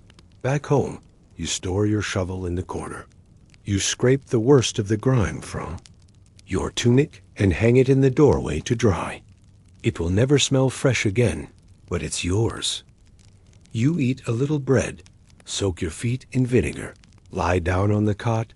You've made just enough coin for this week's rent. Maybe a bit more. You might even have enough for soap. You lie back and close your eyes, and you dream, not of waste or fire or cursing nobles, but of silence, of empty streets, of privies that never overflow, of a world where the things people cast off are acknowledged, even if only for a moment, before being buried properly. You know better than to believe such a world will ever exist. Still, you hope for it, because there's something strange you've learned in this work. The lowest jobs, the quietest hands, the men who carry the stink of the city on their skin, they're the ones who keep it human. Without the gong farmers. There are no churches. Without the shovel. There is no throne. Without the ones who dig, the rest cannot rise. You turn onto your side, and before sleep takes you completely, you wonder when the city finally collapses under its own grandeur, who will be left to remember that it wasn't the gold or the sword or the sermon that kept it standing, but the man with a bucket and a shovel and a torch? 11. The rag picker of 19th century Paris, 1851. The city of light. But you do not walk among the light. You walk beneath it, behind it, after it, when the carriages go silent and the cafes close. Their shutters, when the laughter dims and the perfume of the rich gives way to rot, you begin. You are a chiffonier, a rag picker. Your life begins at midnight and ends with dawn. You are the last one through the alley, and the first one forgotten. The job is simple in theory. You pick through the trash of Paris, but not just any trash. You are looking for the things others overlook: cloth scraps, twisted metal broken, buttons, bones, glass shards, and string. Anything that can be sold, anything that can be used again. You wear a long coat with too many pockets and carry your sack on your back. A hooked stick helps you prod the piles. Your lantern shielded to keep your hands free swings softly from your hip. Its yellow glow just bright enough to see the glint of fabric or copper. Your route is long, from the Rue Mouffetard to the Saint Antoine district. The wealthier the street, the better the rags, but you must go fast. Others do this too, and the good trash disappears before the church bells strike 3. The cobblestones are wet. The city smells of cabbage water, horse dung, wine, and sewer gas. You begin near the bakeries. They throw out flour sacks, often damp, but still valuable. Further down, you find a child's chemise with the hem torn. You fold it gently and tuck it into your bag. A woman's glove, only one. Silk, you keep it anyway. The real treasure, though, is bone got from soup pots, discarded dinners, butcher refuse. Bones can be sold to be ground into fertilizer or used in sugar refining. A good load of bones is worth more than any shirt. Tonight you find an entire pig's foot, still pink at the joint.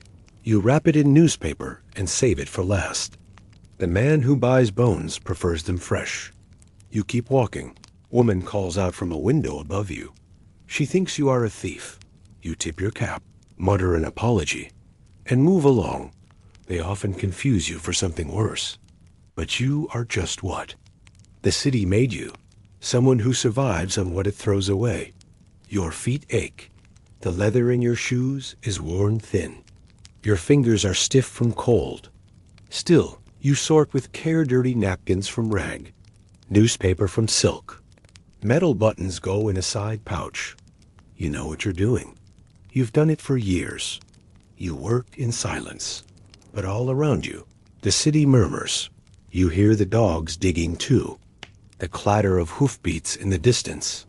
The creak of shutters. The splash of something falling into the gutter. You do not flinch. Paris is a noisy place. Even when it sleeps. Near Les Halles, you find better things. Here, where the market stands by day and the refuse lies in heaps by night, the pickings are rich. You spot lace, a hem from a curtain. An old corset, bones still intact. You smile. This will sell well in the morning. You tie the bag tighter. It's nearly full now, heavy against your back. But you're not done. Because at the far edge of the market, where the lanterns flicker and the buildings lean in too close, there is a small alley, known to those like you. An alley where the rag pickers gather. Not to rest. To trade. To sell. To whisper. There, by the low wall with moss on its side, you see them. 3, maybe 4. One smoking a pipe. One sharpening a knife, though no one speaks of why. One has a cart, small wheels, high sides, a scale dangling from a hook. He is the middleman. He buys your night. Piece by piece, you approach and drop your sack beside the others. The man grunts, lifts it, feels its weight. He unties the top, picks through the cloth. He says nothing, just nods, tosses a few items aside, keeps others. He hands you coins. Not many, but enough. Enough for bread. Enough for another night. You tuck them into your coat and walk back into the dark. Sack now empty, but not for long, because soon the sun will rise. And when it does, Paris will forget you again. But not the trash. That will return by evening. And so will you. The morning fog has begun to settle low between the narrow alleys of the Latin Quarter. By now, most of Paris has stirred. Curtains are being drawn back. Water is being boiled. Butchers sweep yesterday's bones into the gutter with little concern. And you? You are nearly invisible again. After all, it's not your time anymore. You've sold your night for coins. You've folded yourself back into the cracks. You sit in a low doorway off the Rue de Biavre, counting what the middleman gave you. A few sous, 2 copper coins, and a thick green token you can use at the back stalls near St. Denis. If you know who to talk to, you pull a hard crust of bread from your coat pocket, saved from yesterday, and bite. It crumbles between your teeth. Stale, but warm from your body heat. A cat brushes against your ankle. It wants nothing from you. Just warmth. You sit together in silence. And watch the world rise. As the carts begin to roll and boots fill the streets. You become something else entirely. No longer the active scavenger, but the passive reminder. A smudge at the edge of the city's vision. People step around you. Some offer a glance. Most don't. You are used to it. You finish the bread, sip water from a tin flask, and stretch your arms. They ache, but not painfully. It's a familiar ache, like the echo of use. The kind of tiredness that reassures you that you did something, that you existed in the space between dusk and dawn. That by noon, the markets are in full cry. You hear the shouting of fruit vendors, the scrape of barrel lids, the cry of fishmongers advertising yesterday's catch is fresh. You head toward the glassman. He lives behind the cafe and buys broken bottles. You carry 5 glass shards in your pocket, wrapped in cloth to avoid cutting your fingers. One is cobalt blue, a perfume bottle, maybe, worth a little more. The glassman is kind, doesn't speak much. He squints through thick lenses and weighs your finds with care. You watch his fingers tremble slightly as he places each shard on a cloth scale.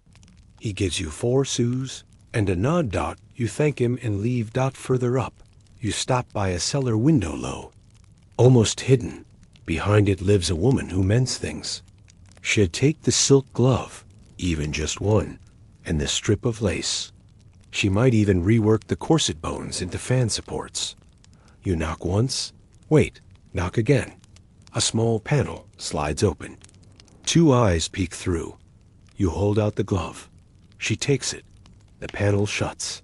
Later, when you return, she give you either coin or a patched shirt in trade. Both are fine. You head for the river next. The Seine moves slow this time of year. There's ice forming at its edges. You lean against the railing near the Pont Neuf and watch it drift. You think of the people whose trash you've touched, what they wore, what they threw away, the little secrets that fell into the cloth, bloodstains, ink blots, snipped threads, fingerprints no one will ever trace. You know them in a strange way. Their sadness, their waste, their discarded pieces.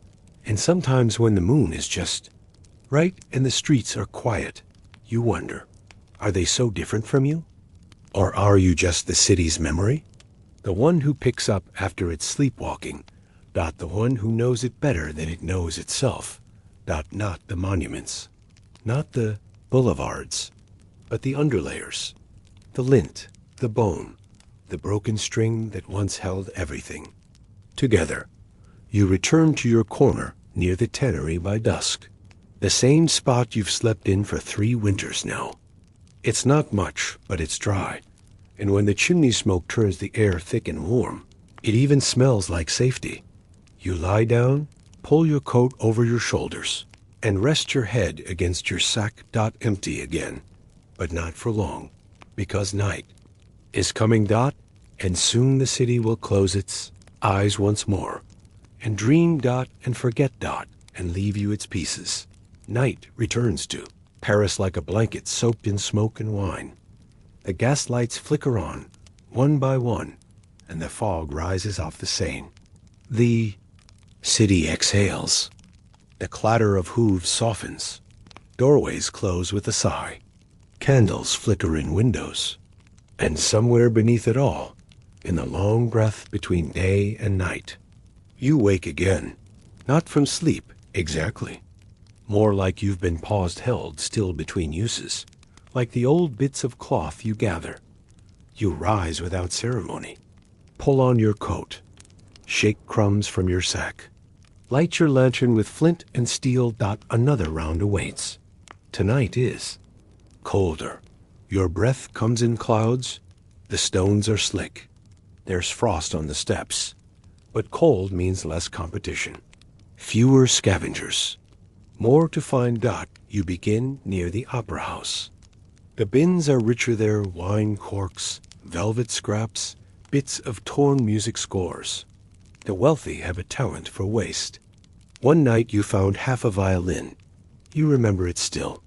You passed the alley near Rue de Rivoli, where the lace merchant's apprentice dumped a whole box of trimmings last spring. You always check that spot. Nothing tonight.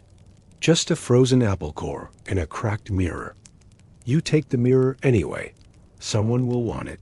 You think sometimes that you are the only one who sees the hidden city, the city that sleeps under Paris. Not underground dot, but underneath dot, in the seams, in the stains, in the scraps left behind dot.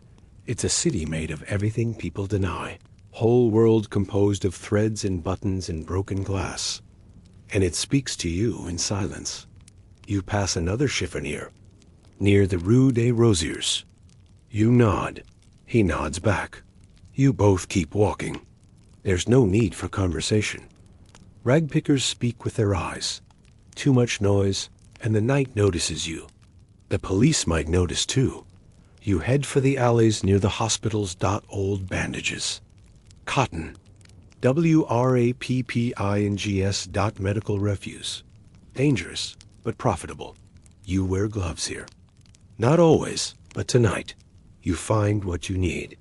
A few clean cloths, some twisted wire, a surgeon's apron, burned through on one side.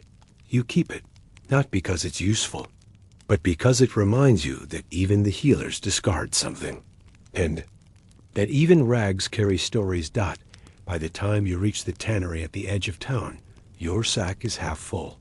You rest on the curb and drink from a chipped bottle. Not wine, not water, something in between, something that warms the bones and dulls the rest. You stare at your hands in the lantern, light scarred, fingernails chipped, one broken entirely. Hands, shaped by the same city that discards everything else. You remember the first time? You picked out how ashamed you were, how you flinched when people saw you. But now, you no longer shrink from the title chiffonier. RAGPICKER. You read the last hand the city feels, the one that gently gathers its forgotten things. That gives them a second chance, a final usefulness. Sometimes you wonder what people say about you in their homes. Do they speak of you? Do they think of the man who finds the glove they lost? The one who lifts the coin they dropped? The one who, day by day, stitch by stitch, holds the city's unraveling together? Probably not, but you don't do it for memory. You do it for survival. Do it because when everything else collapses, when the factories rise and the poets fade, and the bells stop ringing, someone will still need to carry the sack. And in that sack, there will be more than rags. There will be the truth of how things fall apart, of what people leave behind, of how the city is held together, not by marble or ideals, but by quiet hands and patient eyes. You finish your round just before sunrise. Bag is heavy, but so is the silence. You pass through the alleys one last time. The streets begin to stir. You feel yourself fade, and as the first beams of light spill down the facades of Paris, you wonder how many more nights until they notice. The city is stitched with loss, and who will gather the rags when you are gone? 12. The Leech Collector of Georgian England. The year is 1809. You wake to the sound of wetness. Not rain, exactly, though it falls often enough, but the deep, sticky squelch of marshland shifting beneath your hut. The moss-covered roof hangs. Low, the morning fog clings. To everything. You are not a doctor, not a butcher, not even a farmer. You are a leech collector, a trade so old, no one remembers when it began. Only that the demand has never stopped. Barbers, surgeons, midwives, they all want leeches. For inflammation, for fevers, for melancholy. A bad mood, a sour stomach, an infected tooth bring out the leeches. And someone has to find them. That someone is you. You rise before dawn, slipping out of your damp wool blanket. Your feet are already wet. The thatch leaks. You don't mind anymore. You wear a tunic cinched at the waist and rough trousers that never fully dry. Your boots, if you're lucky enough to still own them, are softened to the shape of your toes. You grab your pail, a tin cup, and your leech stick a thin, forked rod meant to pry the creatures loose from stubborn rocks. You don't bring food. You'll eat later. The marsh feeds you differently now. You step into the bog with practiced care. The mud sucks at your heels, pulling like a child who doesn't want to let go. The air smells of wet grass, brine, and decay. You walk slowly, dragging your feet through the shallow pools, and then you wait. Leeches are silent things, hungry, invisible until they move. They live in still water, shy but eager when warm skin touches their world. You stand in the shallows and let them. Come dot, it doesn't take long. You feel the first one coil around your ankle, then another. They feed. You let them, because once they're full, they fall off, and when they do, you catch them. With a flick of your wrist, you drop them into the tin cup. That's the rhythm. Bleed a little. Catch a little. The most productive collectors are often the ones with the worst scars. Some use animals, old horses, dogs, even pigs.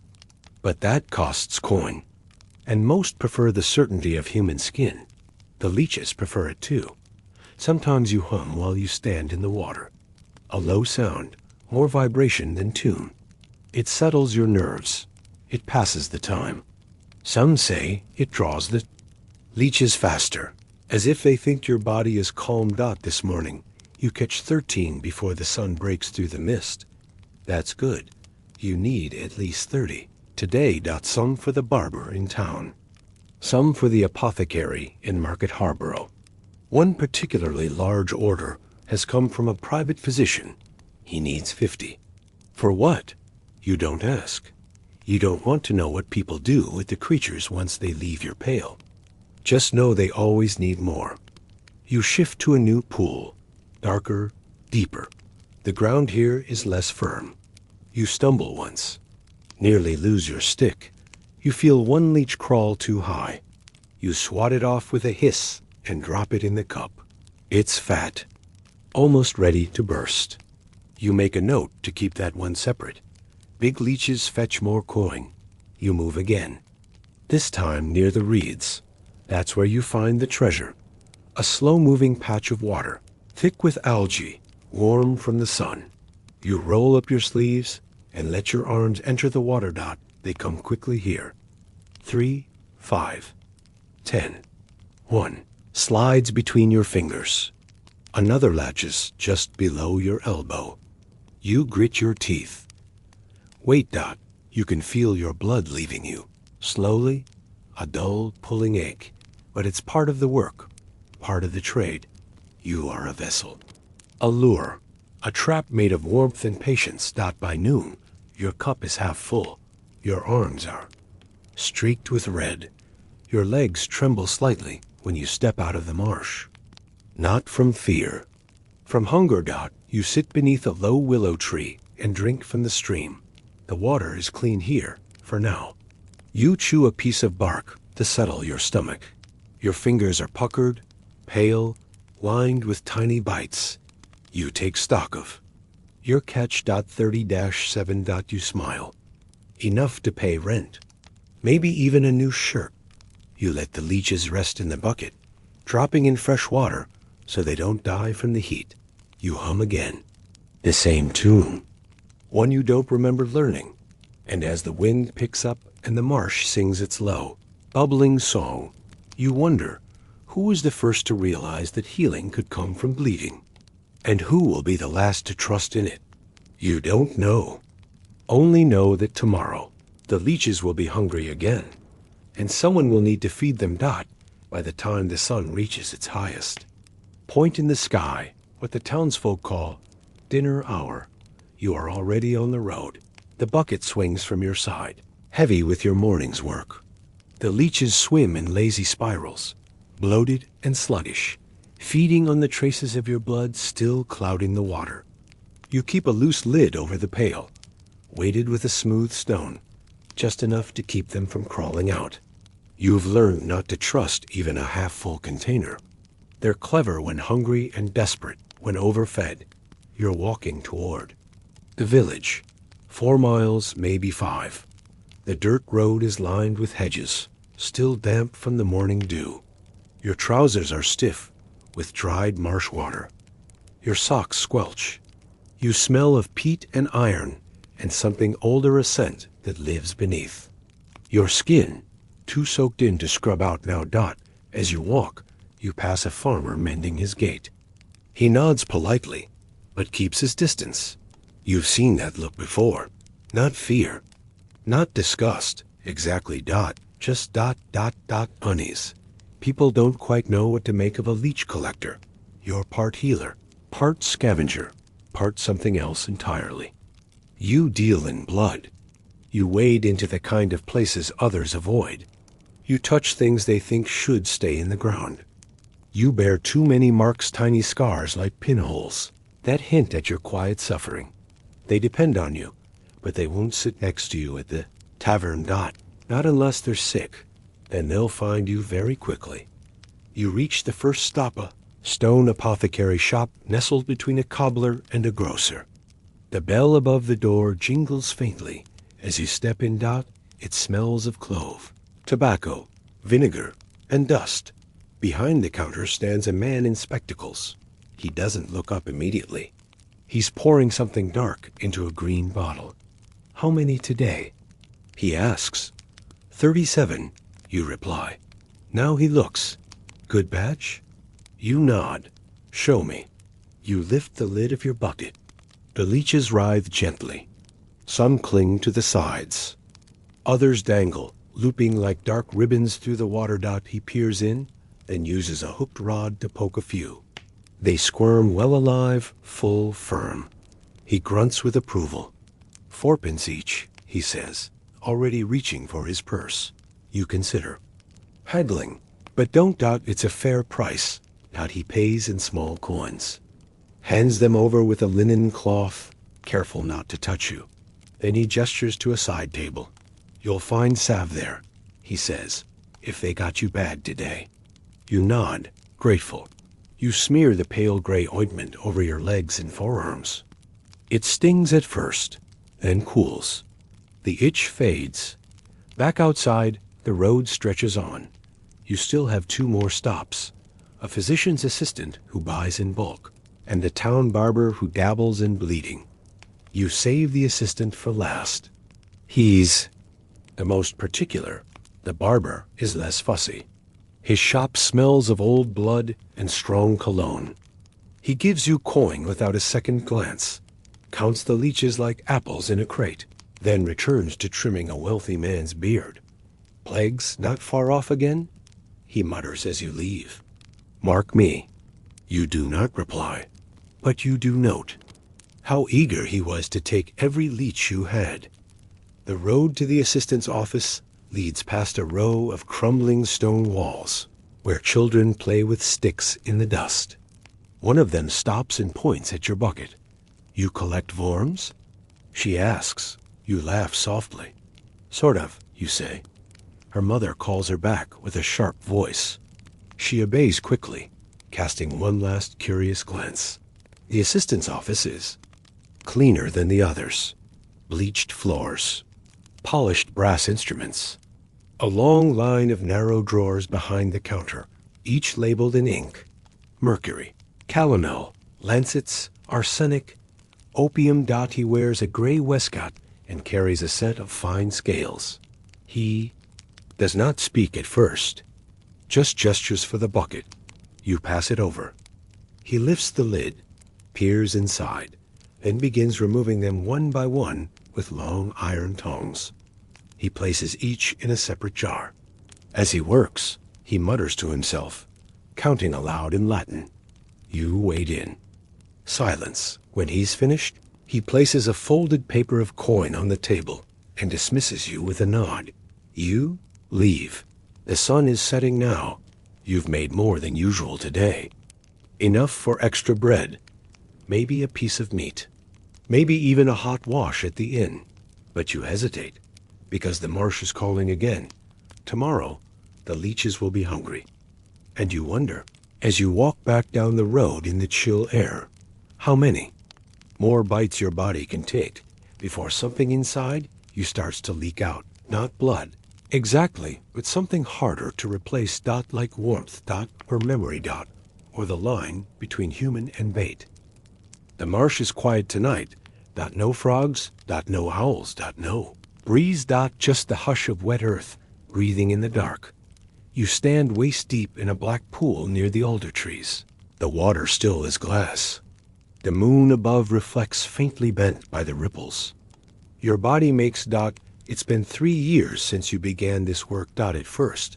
It was out of desperation, then out of habit.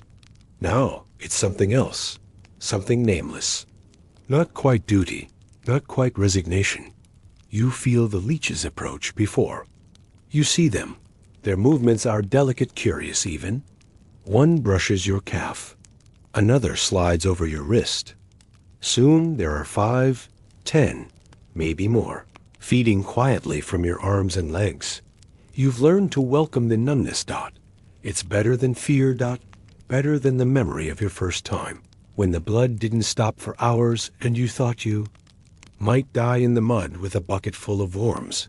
Now you barely notice the pain. But tonight, it feels different. You aren't sure why. Maybe it's the silence, or the way your reflection in the water looks too still, like someone else watching from beneath the surface. Or maybe it's the words of the barber echoing in your skull. Plagues. Not far off again. You saw the signs too. The hurried burials. The cloth over doorways. The priest's visits to homes he used to avoid. People whisper of bloodletting again. Of draining the sickness out. Which means they'll want more leeches. Which means you'll need to bleed more. You feel the tug of one particularly large leech on your thigh. It has latched deep. You let it feed longer than usual, watching your own blood stain the water like tea. You don't flinch, but you do wonder, how many times can the body offer itself before it becomes nothing but a hollowed-out vessel? You collect, slowly, gently prying the fat ones off and dropping them into your tin. They slap against the metal with wet sounds, like raindrops on a roof. Your bucket fills dot 36 tonight. All well fed. You should feel proud. Instead, you feel hollow. Your legs ache. Your arms throb with tiny pulses. Your vision blurs at the edges, not from emotion, but from the quiet toll your blood has taken. You sit by the bank and watch the bucket. Leeches inside twist and loop, unbothered, innocent in their own way. They don't know what they are. They only respond to warmth and movement, to the quiet invitation of flesh dot. You touch the scar on your ankle, one of dozens now. The bites never quite heal right. Your skin is pale and stippled. You look like a map of forgotten roads. You remember a time before this work. Your hands were softer. You smiled more often. You avoided mud. Now you are part of it, woven into the wetlands like a reed. A quiet, necessary part of the cycle called upon. An ignored dot, you stand again, slowly, the cold settling in your spine. You sling the bucket over your shoulder. You'll sell them tomorrow. Maybe for coin, maybe for bread. Maybe to a new doctor with clean gloves and no understanding of what it means to stand in filth and offer your body to worms. The leeches will save someone else, but they will take a piece of you first. That has always been the deal dot. And as you walk the long road home, past the hedgerows, past the crooked stones and the darkened windows, you wonder, when the world finally forgets how to bleed to heal, will anyone remember the ones who bled first? And somewhere, beneath the floorboards of time, in the cracks between parades and coronations, they are still there. The hands that scraped, that bled, that swept the world clean, while no one watched folding quietly into the dust as the rest of us sleepin'.